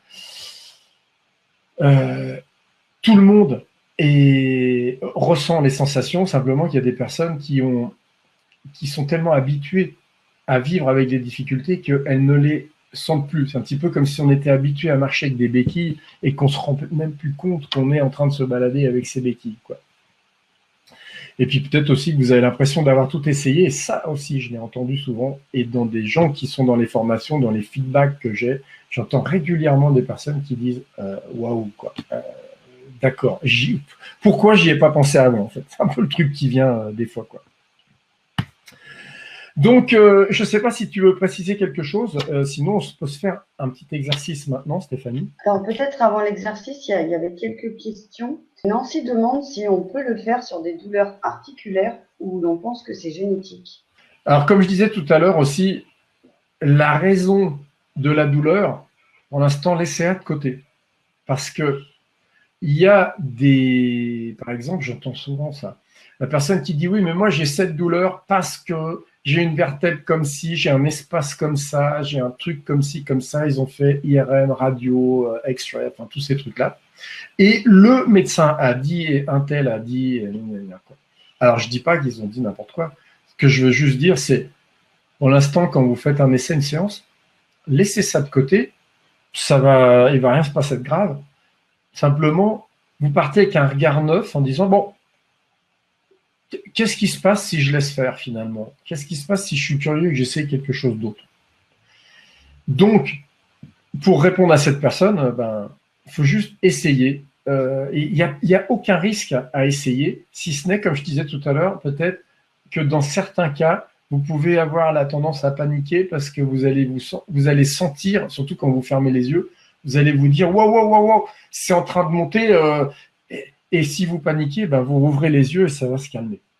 Pourquoi? Parce que quand vous ouvrez les yeux, vous allez déjà fuir ce qui était en train d'arriver. Votre regard va accrocher certains trucs qui vont vous distraire parce que automatiquement, ça va être un process que vous mettez en place pour pouvoir fuir et aller mieux. C'est pour ça que je disais tout à l'heure, quand on fait une séance, il faut fermer les yeux. Il faut fermer les yeux. Pourquoi? Parce que là, on ne peut plus fuir. Quand on ferme les yeux, c'est qu'il y a une acceptation de votre part de dire « Ok, je veux bien aller voir ce qu'il y a là-dedans. » Et c'est tout. C'est juste le point de départ. Parce que le reste, c'est plus vous qui faites. Vous laissez faire quelque chose qui va se faire tout seul et vous n'avez rien à faire, quoi. Donc Anne disait, mais pour des grands traumatismes, cela se fait en plusieurs fois en interrogation.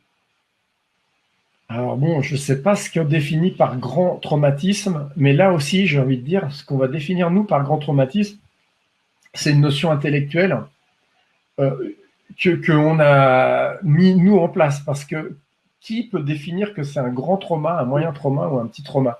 Ça me fait penser un peu à la personne qui dit moi j'ai beaucoup d'argent. Qu'est-ce que ça veut dire quoi? J'ai beaucoup d'argent, c'est combien? J'ai un gros trauma. Oui, mais attends, mon trauma est plus gros que le tien. Tu vois? Et là aussi, il y a des notions de valeur où là de nouveau, j'ai envie de dire, on simplifie, on élague, on simplifie. Et un gros trauma, ce qu'on qualifierait du moins d'un gros trauma, peut très bien être régulé en une fois sur une empreinte sensorielle.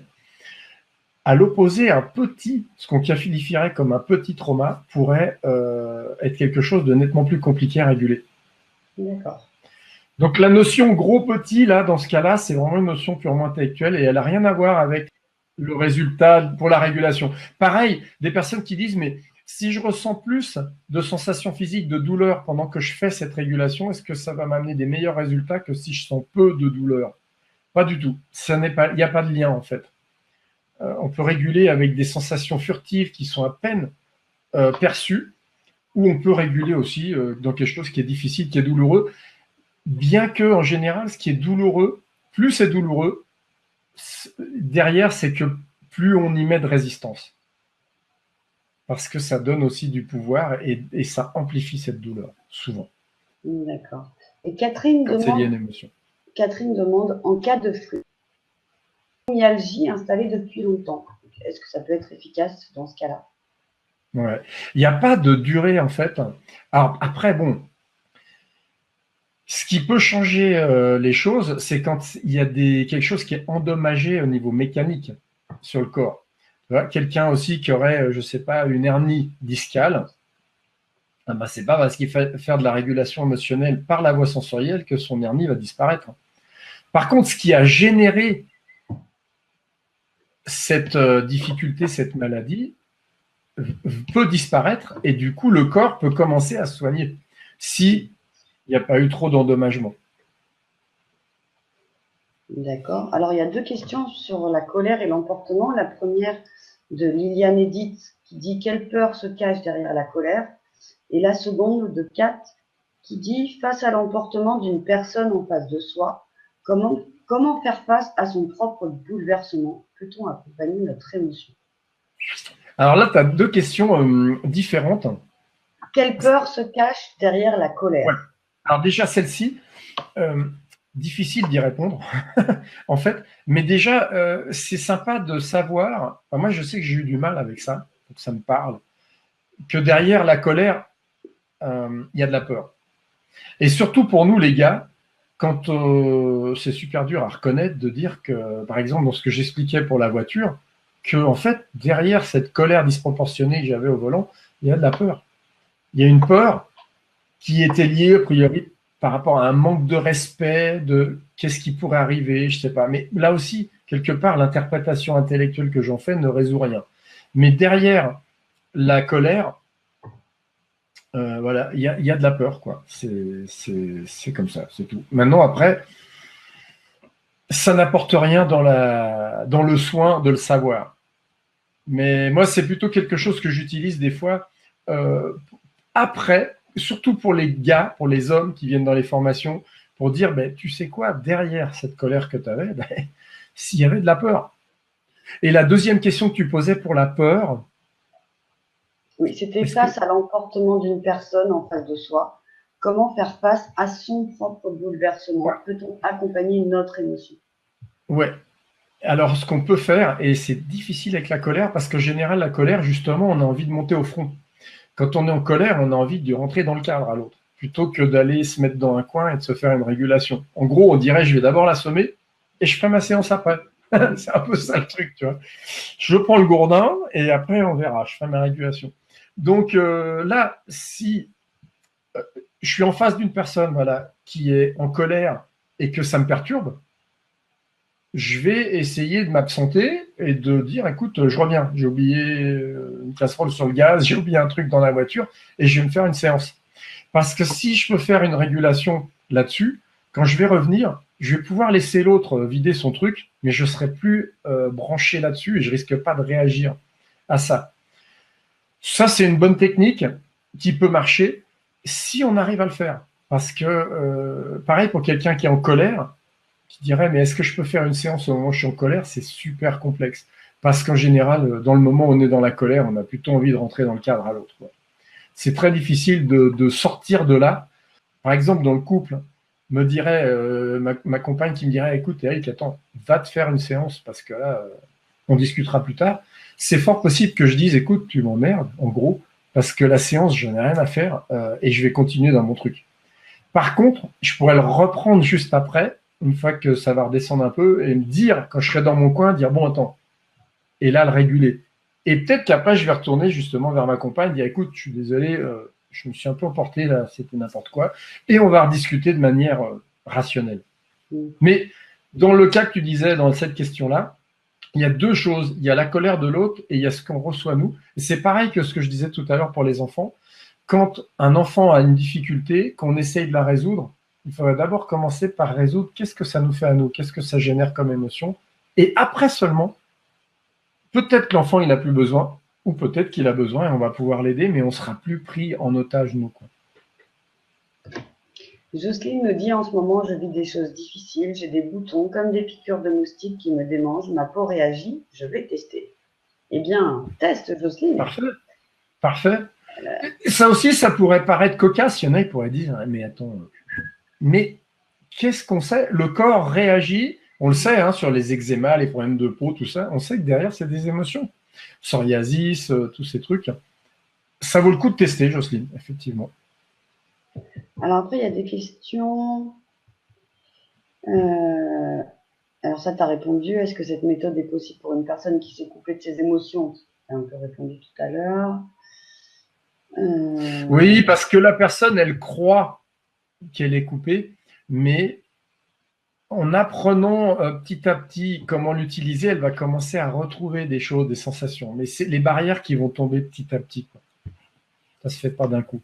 Et Jocelyne demande, ma fille est hématophobe, entre parenthèses, Ouais. peur de vomir. Est-ce que cette méthode pourrait l'aider? Oui. Pour les métophobes, ce qui est difficile, c'est que on lui demande justement de fermer les yeux et d'observer les sensations quand ça ne va pas. Et très souvent, je ne l'ai pas dit tout à l'heure, mais dans le lot de sensations qu'on a, sensations physiques, il y en a plein. Hein. Il peut y avoir le cœur qui se bat plus vite, un point, une compression sur le thorax, des tremblements. Enfin, il y a plein de trucs dans le corps. Mais il y en a une, c'est la gorge qui serre. Et pour quelqu'un qui est métophobe, donc qui a peur de vomir, s'il a cette empreinte sensorielle avec la gorge qui serre, ben, qu'est-ce qu'il fait? Il arrête la séance. Parce que justement, sa peur de vomir fait que quand il sent cette sensation de serrement, il se dit « je risque de vomir » et donc il arrête tout. Donc là, on est obligé de s'y prendre autrement, d'y aller petit à petit, mais par voie détournée, pour ne pas s'occuper de l'hémétophobie tout de suite. Parce qu'on peut avoir du bol, je dirais, l'idée c'est de provoquer la chance là, et de réguler sur autre chose qui va être reliée à l'hémétophobie. Donc je prends un exemple pour que ça soit concret. J'ai une personne qui était venue pour une phobie dans l'eau parce qu'elle ne pouvait pas aller dans l'eau avec ses gamins parce que quand ses gamins lui éclaboussaient, donc lui mettaient des gouttes d'eau sur la figure, elle paniquait complètement. Elle savait nager, mais le fait d'avoir de l'eau sur le visage lui faisait perdre ses moyens. Et ça l'embêtait parce qu'elle perdait des moments sympas à partager avec ses gamins dans la piscine. Elle a appris à faire tout ça et un jour, je la recroise dans une piscine justement. Je dis « ah bah tiens, super !» Génial, dans la piscine, elle me dit « ouais, c'est trop génial, Eric, super, je profite avec mes gamins, regarde et tout, enfin, fantastique. » Mais elle me dit « il y a un truc bizarre, j'aimerais que tu m'expliques, c'est qu'avant, j'avais la phobie des guêpes et mon mari en avait ras-le-bol parce qu'à chaque fois qu'on mangeait dehors en famille, tout ça, et qu'il y a une guêpe qui arrivait, je sautais dans tous les sens et j'accaparais toute l'attention. Et ça a disparu à peu près en même temps que ce qu'on a fait là pour la peur de l'eau. » Elle m'a dit « c'est quoi ce délire ?» Et en fait, ce qui s'est passé, c'est que l'empreinte sensorielle, et on a ça tous, des fois des empreintes sensorielles qui sont excitées, quoi, qui sont mises en route, mais par des situations différentes. Et du coup, c'est pour ça que j'expliquais ça, c'est que pour les métophobies, dans ce cas-là, quand j'ai une personne comme ça qui souffre des métophobies, je dis, écoute, on va essayer de s'y prendre par voie détournée. Qu'est-ce qu'il y a d'autre dans ta vie, dans des situations qui vous posent problème, qui te posent problème, bref, et pour ne plus taper dans le truc de front, mais de le prendre par voie détournée, et là, à un moment ou à un autre, on trouve. Wow. Et ça régule. Mais on ne peut pas la prendre de front, et ça arrive pour d'autres difficultés aussi, hein, où on veut trop aller de front sur quelque chose, et quand on veut aller de front, ça crée une résistance, et quand il y a la résistance, ça ne régule pas. Donc dans ce cas-là, il faut arrêter, et s'y prendre autrement. C'est tout le... Enfin, c'est mon job, je dirais, après, d'aider à prendre ces voies détournées, quoi. Alors, je vais te poser une dernière question avant qu'on fasse l'exercice quand même, parce que tout le monde doit attendre, même si c'est très intéressant, toutes les réponses à tes questions, parce que moi, j'ai souvent remarqué que quand il y a une personne qui pose une question, mais en général, ça aide un peu toute l'assemblée, en fait, la réponse. Donc là, il y a Silver qui demande, dans le cas d'attaque de panique, est-il possible de le faire à ce moment-là? Oui, complètement, à partir du moment où on n'est pas dérangé. Si j'ai une attaque de panique maintenant, par exemple, au moment où on fait le live, là, ça ne va pas le faire. Quoique, je pourrais me payer le culot de le faire, mais bon, je dirais d'une manière générale, non, il faut qu'on puisse mettre à un endroit où on sait qu'on n'est pas dérangé pour pouvoir observer ce qui se passe. Mais oui, l'idée, c'est justement de le faire, que vous sachiez que vous pouvez le faire au moment où vous vivez la perturbation, au moment où vous ressentez la douleur. Parce qu'après, on peut apprendre aussi à faire de la régulation émotionnelle en se reconnectant en différé. Je n'en ai pas parlé ce soir, parce que ce n'est pas l'objet ici, mais de toute façon, quand on va là-dessus trop vite, ça ne marche pas bien. Il faut déjà asseoir, avoir une base qui est solide. Une fois que vous avez appris comment utiliser ça, au moment où la difficulté se présente, vous avez déjà un outil qui est énorme, Et un autre truc que je voudrais dire, parce que je ne sais pas si c'est dans les questions, mais ça allait peut-être, on me le pose souvent cette question, c'est est-ce que ça marche de faire ça, de la voie sensorielle, quand on utilise des anxiolytiques, des antidépresseurs, des somnifères, bref, des produits qui nous shootent pour pouvoir rendre la difficulté supportable? La réponse est oui. Il faudrait justement surtout pas arrêter ces médications, mais ça n'empêche pas le régulateur de fonctionner. Je dirais même au contraire, parce que tant que vous êtes assisté par le produit qui vous aide à moins souffrir, ben vous êtes moins en résistance sur la difficulté. Donc, au moment de la régulation, ça peut se faire plus facilement. Et ça n'empêche pas du tout le régulateur de fonctionner parce que la connexion, elle est là. Et vous le savez, quand vous utilisez si je prends le cas des anxiolytiques parce que vous souffrez de crise d'angoisse, même sous anxiolytique, vous sentez derrière que c'est latent, que c'est là que ça attend d'arriver. Donc voilà, je réponds à une question que tu ne m'as pas posée, mais qu'on me pose souvent. Alors du coup, il y a une autre question qui est arrivée de la part de Laura. Que faire pour mon rhume actuel qui m'affaiblit? Mon auto-réparateur a marché?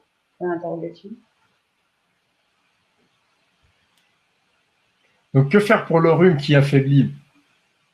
Déjà, un truc, moi, que j'ai remarqué qui fonctionne super bien, qu'est-ce qu'on fait d'ailleurs quand on a un rhume en général? À part les gamins, d'ailleurs, pour ça, les petits, hein, je parle. Un petit qui est enrhumé, il en a rien à foutre de son rhume. Je ne sais pas si vous avez remarqué. Il peut avoir le nez bouché. Moi, je peux le regarder en me disant, oh, la galère, comment il doit faire, parce que je fais une projection sur comment moi, je me sens quand j'ai le nez bouché et que je ne vais pas dormir, et ci et ça. Le gamin, il s'en fout complètement. Le petit, hein.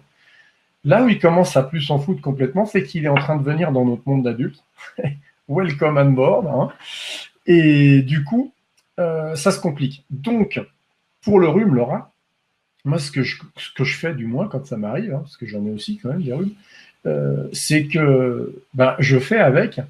Et du coup, j'observe ce que ça fait quand ça me dérange physiquement. Mais ça ne veut pas dire que mon rhume va se soigner. Par contre, ça veut dire que je vais le vivre complètement autrement. Je ne suis plus en train de lutter contre ce rhume, je suis en train de le laisser faire ce qu'il a à faire. Surtout quand on sait, alors là on sort du contexte ici, mais quand on sait que le rhume, c'est uniquement un mécanisme de nettoyage, c'est que c'était avant qu'on était malade. Quand on a le rhume, on est en train de se soigner puisque le corps est en train de vider, c'est une façon pour lui d'utiliser des organes émonctoires, il est en train de nettoyer, de vider les poubelles. Donc, votre rhume, Laura, c'est cool parce que vous êtes juste en train de vider les poubelles là, c'est bon quoi. Et donc, l'autoréparateur, là-dessus, il n'a pas à faire quelque chose directement, mais le fait de dire, OK, il y a le rhume, de faire avec, c'est un petit peu comme celui qui n'arrive pas à dormir, qui va être en résistance, plus il est en résistance, moins il arrive à dormir. S'il arrête de résister, qu'il dit, OK, je dors pas, je vais faire autre chose, comme par hasard, ça va se calmer après et il va sortir de ça, quoi. Donc là, il n'y a pas à voir avec l'autoréparateur directement, Laura. Donc voilà, pour l'instant, on est prêt du coup pour l'exercice. Il n'y a plus de questions pour le moment. Il n'y aura que la mienne, mais je la poserai après. C'est pas comme les journalistes où j'ai la liste des questions avant, ou la politique, tu sais, tu as la liste, c'est la question piège. Donc, exercice que je voulais vous faire. Bon, là, on a passé un bon moment ensemble. Ce que j'aimerais que vous fassiez, en fait, c'est que on va faire. Alors, c'est un truc, moi j'appelle ça du tsar. C'est-à-dire, c'est faire du Tipeee sans aucune raison. Tsar, T-S-A-R. Et ça vous amène déjà sur la voie de ce que vous pouvez utiliser là pour commencer à découvrir un peu ce que c'est que cette voie sensorielle. Donc, on va faire un truc. Vous allez vous faire une séance là. Soit vous souffrez déjà de quelque chose physiquement, soit vous n'avez pas de douleur nulle part, pas de flip, rien de particulier, pas grave, aucune importance. Et s'il y a des difficultés, des douleurs, des problèmes, vous pouvez faire exactement la même chose. Et puis on va débriefer, j'allais dire, on va en parler après, vous mettrez un mot dans la fenêtre des questions si vous avez des questions. Donc là, ce qu'on va faire, c'est que je vais vous parler en même temps que vous le faites. Je vais vous laisser un peu tranquille, un peu de temps, jouer le jeu. Comme ça, vous observez ce qui se passe. C'est un moment sympa pour vous à utiliser. Ça va nous prendre, allez, 2-3 minutes. Donc, vous fermez les yeux. D'ailleurs, je vais le faire en même temps que vous. Tiens. On ferme les yeux. Alors, vous êtes assis ou alors vous êtes debout, mais vous appuyez contre un mur, une porte, un truc, quoi, mais que vous soyez pas devoir tenir en équilibre. Et vous portez juste simplement l'attention sur ce qui se passe dans votre corps. Et après, je vais arrêter de parler pour un petit moment, comme ça, je vous laisse tranquille.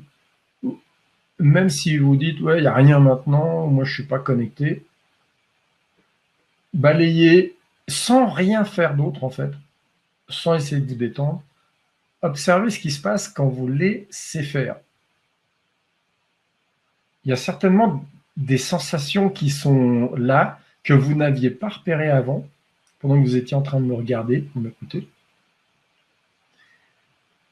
Et ces sensations, vous les laissez faire. S'il y a des sensations, s'il n'y a rien, vous restez avec le rien. Parce que le rien, ça peut aussi être une sensation.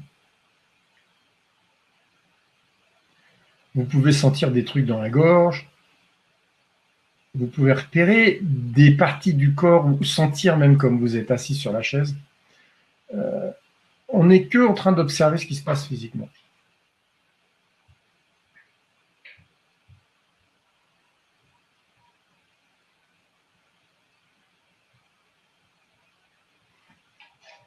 S'il y a des sensations physiques, vous les laissez faire, vous les laissez se déplacer. Si elles vous dérangent, essayez de les laisser faire, sans essayer de vous détendre, sans respirer autrement, sans souffler. Si c'est trop la panique, vous ouvrez les yeux, ça va se calmer.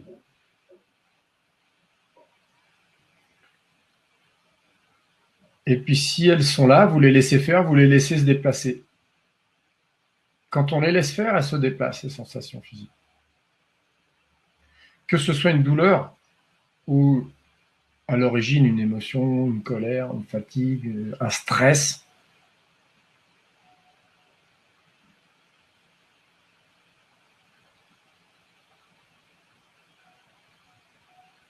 Des fois, on sent la respiration qui change.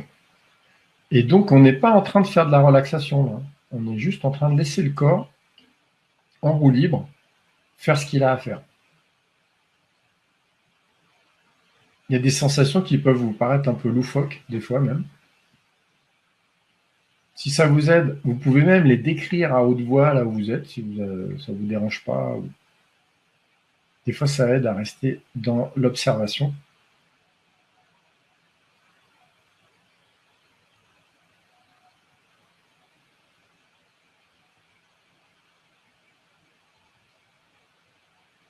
Et puis, quand vous le voudrez, il n'y a pas d'urgence, mais vous rouvrez les yeux. Si c'est calme, vous pouvez rouvrir les yeux. Si il reste une petite sensation, des fois on sent quelque chose qui reste un peu, on peut rouvrir les yeux, puis cette sensation elle va disparaître après par la suite.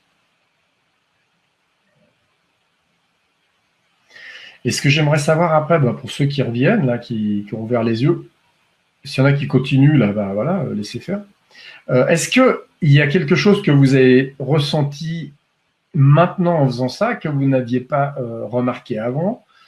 Est-ce qu'il y a des trucs que vous voulez partager ou des questions que vous voulez poser juste sur ce qu'on vient de faire là? Donc là, on ne fait pas une séance de régulation, on a été chercher quelque chose, on a juste pris ce qui était là. Il y a Laura justement qui demande pendant combien de minutes on accueille la douleur et à quel intervalle, s'il vous plaît. Bonne question, Laura. Quand on est en situation, donc comme on est en train de le faire là, vous faites une séance sur quelque chose où vous êtes dans une perturbation, où ça ne va pas. Et donc, j'ai envie de dire, a priori, il n'y aurait pas de temps limite. Maintenant, il ne faudrait pas passer non plus 1h30 à observer des sensations parce que vous allez finir complètement lessivé. Ça risque rien de grave, c'est juste que vous allez partir dans des trucs incroyables sans savoir où vous allez, parce que quand des sensations s'arrêtent, si on reste comme ça pendant un moment les yeux fermés, au bout d'un moment, le mental, il part sur un truc, il va crocher autre chose, puis il va y avoir des sensations qui arrivent, et ça part, et ça part, et ça revient, et ça repart. Enfin, on va un peu dans tous les sens. Donc, idéalement, moi, j'aime bien dire de prendre le smartphone et de mettre le minuteur sur 3 minutes, par exemple, et de laisser faire. Quand on fait une séance, nous, de régulation, qu'on accompagne quelqu'un, quand on l'aide à se reconnecter sur une difficulté, on ne dépasse pas 2 minutes 30. Donc, je disais 2 minutes 30, 3 minutes, ça vous donne une idée. Pourquoi? Parce qu'on sait que si la personne a encore des sensations après 2 minutes 30, c'est qu'elle est en train de faire quelque chose qui empêche, qui enraye le régulateur. Donc, ça ne sert à rien de la laisser dedans parce qu'elle va s'épuiser à observer des sensations physiques et c'est fatigant. pour ceux qui l'ont testé, vous avez peut-être remarqué, c'est crevant. Donc, s'il y a encore des sensations physiques après 2 minutes 30 à peu près, vous pouvez rouvrir les yeux. Si c'était une colère, par exemple, bah, attendez ou allez faire autre chose pendant quelques minutes, puis vous refaites un essai après. C'est que vous étiez peut-être beaucoup trop encore au feu quoi, dans la situation et que du coup, ça tourne en boucle, ça bouillonne. Quoi. Mais ça vous donne une idée de timing, 2 minutes 30, 3 minutes. À quel intervalle Oui, à quel intervalle? C'était la suite de la question. À quel intervalle, en fait alors, moi, si je mime le truc, là, si j'ai fait une séance et que ça tournait un peu en boucle, ça, c'est bien, mais il y a quand même des trucs, ça reste encore un peu, puis que je veux arrêter ou mon téléphone, mon smartphone a vibré, a sonné, j'ouvre les yeux, je peux très bien, rouvrir les yeux et puis repartir.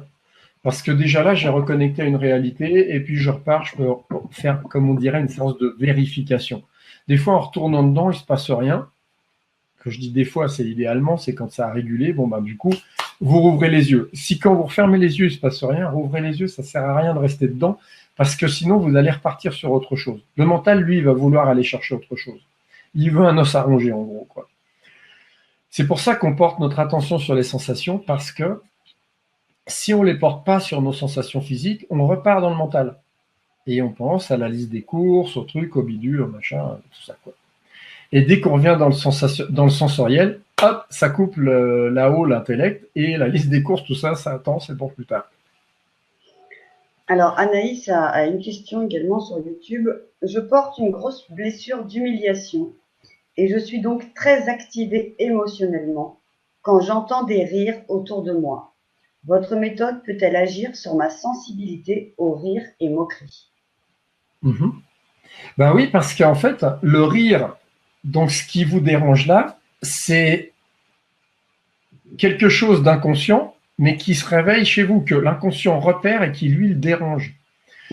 Et du coup, on pourrait trouver des explications rationnelles là-dessus qui serviraient absolument à rien aussi, de nouveau, ou essayer de vous rassurer, qui servira à rien, mais vous pouvez l'appliquer dessus et obtenir des résultats parce que très vraisemblablement, ça va réguler une empreinte sensorielle qui se déclenche, que votre inconscient lui perçoit et qui fait que chez vous, ça crée ces symptômes-là.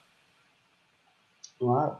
Alors, Marie demande également sur YouTube, je ne sais pas vraiment si c'est une question, mais c'est rigolo, c'est atypique en tout cas. Souvent, si ça m'intéresse, je m'endors et je ne sais pas pourquoi, et cela dans toutes les conférences. Donc en général, on s'endort quand on s'ennuie, et là, en fait, Marie s'endort quand ça l'intéresse. Ok. C'est vrai que ça pourrait être vexant, on pourrait se dire qu'on est soporifique. D'ailleurs, tiens, c'est un bon exemple. Regarde, imaginons le truc que des personnes disent ça et que moi, du coup, ça me vexe, tu vois. Je me dis, waouh, attends, je les endors, quoi. C'est un truc que je pourrais reprendre derrière si ça m'a vexé. Peut-être pour faire une régulation dessus. Parce que finalement, je peux attaquer directement. Si ça me blesse, c'est qu'il y a un truc peut-être qui peut être régulé. Et elle, pour que ça l'endorme sur un sujet qui l'intéresse, alors là, ça, c'est bien la première fois que j'entends. Et j'ai envie de dire de nouveau, si ça la dérange, parce qu'il y a ça aussi, est-ce que ça la dérange ou pas? Si elle, ça la dérange, ça vaut le coup de faire une séance sur ce qui la dérange. Puisque si ça la dérange, il y a une perturbation, c'est une perturbation, ça vaut le coup de faire la séance dessus. Si ça la dérange pas, parce que c'est super agréable, c'est une sensation super top agréable, alors, moi, faut garder ça. Moi, ce que je me suis dit en lisant ça, c'est que c'était peut-être quelque part de l'auto-sabotage. Par exemple, s'il y a quelque chose qui l'intéresse, elle pense que ça peut l'aider. En fait, son corps en fait refuse cette aide ou cette information, en tout cas de manière consciente. Parce que même si elle s'endort, si elle continue à écouter, il y a son inconscient qui va continuer un peu à entendre. Et donc, je me dis que peut-être c'est justement un blocage d'auto-sabotage et de ne pas vouloir avancer. Et donc, une séance pourrait effectivement peut-être être utile. Exactement. C'est fort possible. C'est fort possible. Et ce qui est génial avec cette approche, c'est pour ça que j'adore cette approche. Je mets toujours en amont la régulation émotionnelle par la voie sensorielle parce que ça permet de déblayer direct des trucs où j'ai rien à faire, rien à analyser, à juger. Donc, comme tu le dis là, a priori, il y a peut-être quelque chose effectivement à réguler. Ça vaut le coup de faire une séance, d'observer ou des séances et d'observer. Ouais. Alors, et Jocelyne, donc, qui répondait, tu demandais qu'est-ce que ça vous fait dans votre corps, etc. Donc, elle répond que ça lui a fait de la pression dans la tête. Et ensuite, elle dit, bien que migraineuse, je n'avais pas remarqué avant l'exercice cette pression. J'espère que cela va vite repartir. Y a-t-il une interprétation? On pourrait, mais ça servirait à rien du tout. Et puis, je pourrais raconter absolument n'importe quoi. Ce qu'il y a comme explication, peut-être plutôt par contre, ouais, au fait qu'elle observe ça, Jocelyne, hein, je crois que tu m'as dit, c'est que justement, on se met à porter l'attention sur des choses qu'on ne voyait pas avant parce qu'avant, on était distrait. Donc, si j'ai les yeux fermés et que je suis en train de porter l'attention sur ce qui se passe dans mon corps, je me mets à découvrir. En fait, il y a des trucs qui me rattrapent, il y a des trucs qui vous rattrapent, qui étaient déjà là, mais contre lesquels vous luttiez. Donc, ce qu'elle est en train de décrire là, avec cette sensation à la tête, c'est quelque chose qui était déjà là, contre lequel elle luttait. Et du coup, plutôt que de s'en inquiéter, c'est normal là qu'elle s'en inquiète, elle se dit ouais, j'espère que ça va repartir. Moi, je dirais continuez. Vous pouvez faire après la conférence ou apprendre vraiment justement à utiliser ça dans un quotidien pour vous verrez que derrière ça disparaît quoi. Il se passe autre chose. C'est une étape intermédiaire en fait qui est en train de se passer. Ça va aller vers autre chose qui à un moment donné, quand la boucle est bouclée, ça y est, c'est fini, ça disparaît. Super. Et Fabrice qui nous disait que ça lui donnait des mouvements saccadés de son corps. Mm-hmm. Ça, c'est une des sensations physiques aussi qui est assez courante, où ça peut. Et c'est pas que c'est des spasmes nerveux. Hein. Il y en a qui vont dire ah bah attends j'ai des spasmes, des trucs. C'est que l'inconscient, le corps est en train de faire quelque chose quoi. Et on peut sortir voilà des tremblements, on peut aller de côté. Des fois on a l'impression de pencher par exemple, alors qu'on est droit. Si une personne est devant et qu'on lui raconte après, elle va dire non mais t'as pas à bouger. Et on peut avoir l'impression de pencher d'un côté ou de l'autre. À l'inverse, il y a des personnes qui penchent d'un côté quand ils font une séance, et quand l'autre regardait après, si quelqu'un regardait, il dit mais tu sais, tu penchais là-bas, et il va dire non, non, pas du tout, j'étais droit. C'est là que ça montre bien qu'on est complètement dissocié entre la réalité et ce que nous, on est en train de percevoir. Des gens qui disent des fois j'ai les yeux qui clignotent, je vois rien clignoter, et d'autres qui ont les yeux qui clignotent et où je leur dis alors, et puis quelle sensation, puis ils me parlent d'autre chose, mais jamais des yeux qui clignotent. Oh, faut pas me parler d'œil qui clignote, après je suis obligée de le faire. Ah bon? Bon, ah, c'est un toc d'enfance. Ah, puis après ça va être le nez. Oh merde. Ah bah tu vois, bon exemple. Tu pourrais, là-dessus justement, tu pourrais, même en live, bon peut-être pas en live, c'est peut-être difficile vu que tu animes, mais tu pourrais te le faire juste après. Ce truc dont tu viens de parler, là, eh ben, tu restes avec, tu attends et tu observes ce qui se passe. Tu verras qu'il va se passer des trucs. Si tu lâches tout, au bout d'un moment, ça va disparaître. Ouais. D'habitude, ça me fait ça quand mes enfants ils me disent qu'il y a des poteaux le long de la route. C'est un truc bête que je faisais quand j'étais petite dans la voiture. Ça nous rattrape. Hein. Tout ce qui n'est pas régulé, ça nous rattrape. À un moment ou à un autre, on met le nez dedans. C'est terrible. Justement, là, en plus, il y a le nez. Enfin, du coup, j'essaye de me concentrer que sur mon gros orteil parce que lui, en général, on ne le voit pas. C'est mon top caché. Voilà. Et donc, sinon, je vais poser ma question à moi. Bien sûr, je t'ai pas dit que Jocelyne, Silver, Anaïs et bien d'autres te remerciaient pour tes réponses. Et donc, moi, ma question à moi, c'était, maintenant que je vais réussir à cligner des yeux, c'était est-ce que ça peut fonctionner en cas de règles douloureuses? Ça peut. Ça peut aussi, parce que, en fait, de nouveau, on va remonter en amont. Quelqu'un qui me dit ça, moi j'ai les règles douloureuses. Ok, fait des séances parce qu'il y a forcément des moments où justement ça va pas. Déjà, voilà, déjà de faire sur la douleur, même pendant les règles, on risque rien de le faire. On risque que du mieux. Donc moi, c'est sûr, je dirais là, c'est sûr et certain qu'il faut l'essayer dessus. Par contre, après, on peut aussi remarquer qu'il y a eu d'autres perturbations avant, en amont. Ça me fait un peu penser à la personne qui a des migraines, qui dit « Ah, mais c'est hépatique. On me l'a dit. Moi, j'ai un terrain hépatique, j'ai ci, j'ai ça. Oui, oui, d'accord, ok. Mais fais quand même la séance, on va regarder. » Et comme par hasard, bim, boum, des migraines qui disparaissent. Alors que tout le monde a dit « Mais c'est hépatique, il faut que tu prennes ci et ça. »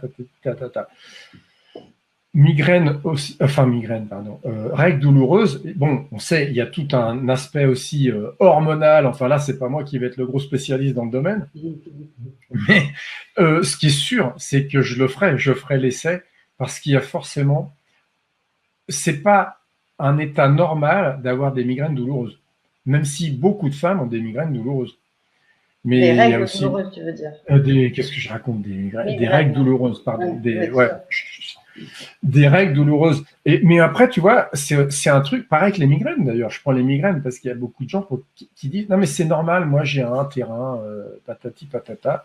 Et les règles, pareil. Non, c'est pas une normalité d'avoir des règles douloureuses. Et c'est pas étonnant que émotionnellement on puisse avoir des règles douloureuses, qu'il y ait des émotions qui nous dérangent, des trucs qui nous perturbent, qui fait qu'on a des règles douloureuses. On pourrait expliquer ça de manière rationnelle, même si ça sert à rien de nouveau. Mais ça vaut le coup, c'est sûr d'aller dessus. Surtout que moi, mes douleurs, elles sont pas. En général, les femmes, elles se plaignent d'avoir mal au bas-ventre, d'avoir super mal. Mais moi, j'ai mal du genou droit, toute la cuisse droite, et jusque dans les reins derrière, et le ventre aussi. Tout ça, j'ai mal. Pendant 2 jours. Et systématiquement? Oui.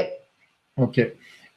Eh ben, moi, j'ai envie de dire, je suis impatient, excuse-moi de le dire, je suis impatient que tu puisses tester, parce que je suis un curieux. Moi, je te dis, j'adore faire des expériences, et de toute façon, tu risques absolument rien à essayer. Par contre, ça va être intéressant.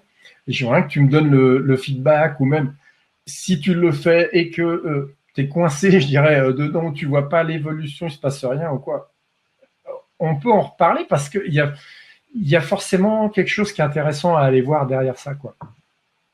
Mais là, je l'ai un petit peu fait parce qu'il s'avère que justement, si vous voulez tout savoir, vous savez que vous savez toujours tout de moi dans cette émission. Mes règles sont arrivées aujourd'hui, ça tombait bien. Ah, mais quel bol. Alors. C'est ça, mais j'ai quand même pris un Doliprane à 7h15 parce que je voulais pouvoir quand même ne pas avoir trop mal pendant que j'étais avec vous. Mais j'avais quand même un petit peu mal quand même. Et donc, j'ai senti les douleurs qui se déplaçaient dans ma cuisse, dans mes reins, qui revenaient. Après, ça allait un peu dans mon épaule aussi, du coup. Enfin, je dis du coup, je sais pas pourquoi je dis du coup d'ailleurs. Mais... Du coup, dans le coup, ouais. Ouais. Mais tu es revenu au point de départ, au même niveau, ou ça a changé? Non, j'ai l'impression d'avoir un petit peu moins mal. Enfin, j'ai l'impression d'avoir moins mal. Ok, parce que bon, c'était peut-être pas l'endroit idéal là pour le faire, je veux dire, dans ton rôle à toi d'animatrice, tu vois. Je pense pas que tu puisses te laisser vraiment porter par le truc quand tu es quand même en duty. Quand on est en moment cobaye et en moment exercice, moi je suis en moment cobaye, en moment exercice. Alors écoute, c'est parfait parce que moi je te dirais, mais refais. Et quand tu fais vraiment, quand tu sens les douleurs, attends. Bon là, en l'occurrence, pour ce type, par exemple, d'exemple, je resterai pas bloqué sur les 3 minutes. Tu vas pas te faire une demi-heure. Mais si tu te fais 5 minutes comme ça va être intéressant parce que tu vas observer des trucs et tu vas très certainement remarquer que tu y résistais. Et ça serait normal parce que tu es habitué. Je veux dire que systématiquement, ça vient, tu dois faire avec. Et donc, tu essayes de minimiser et tu fais quelque chose pour avoir moins mal. Et moi, j'ai même fait des expériences, par exemple, j'adore faire plein d'expériences, sur les crampes qu'on a au ventre quand on a ce qu'on appelle une gastro. Et ben, si je n'y pense pas, au moment où d'un seul coup, ça va me venir à l'esprit, je me dis, tiens, et pourquoi j'essaierais pas de faire de la voie sensorielle, de la régulation là-dessus pour voir ce que ça donne. Même si on peut se dire, mais attends, t'es une gastro, mec, ça va pas partir comme ça. Hein. Et ben c'est là que je m'aperçois qu'en fait j'étais en résistance avant depuis un moment sur ces crampes et que les crampes elles continuent à venir mais à intervalles différents et que c'est beaucoup moins dérangeant. Mais ça enlève pas tout. Mais ce qui est différent, c'est que j'ai plus la même relation à cette douleur. Et toi, dans ce que tu expliques là, avec ces règles douloureuses, ces sensations que tu ressens dans une partie du corps, quand tu vas les laisser, mais vraiment leur lâcher la bride, elles vont faire autre chose, c'est sûr. Mais elles vont pas t'envahir pour que tu deviennes une douleur ambulante, tu vois.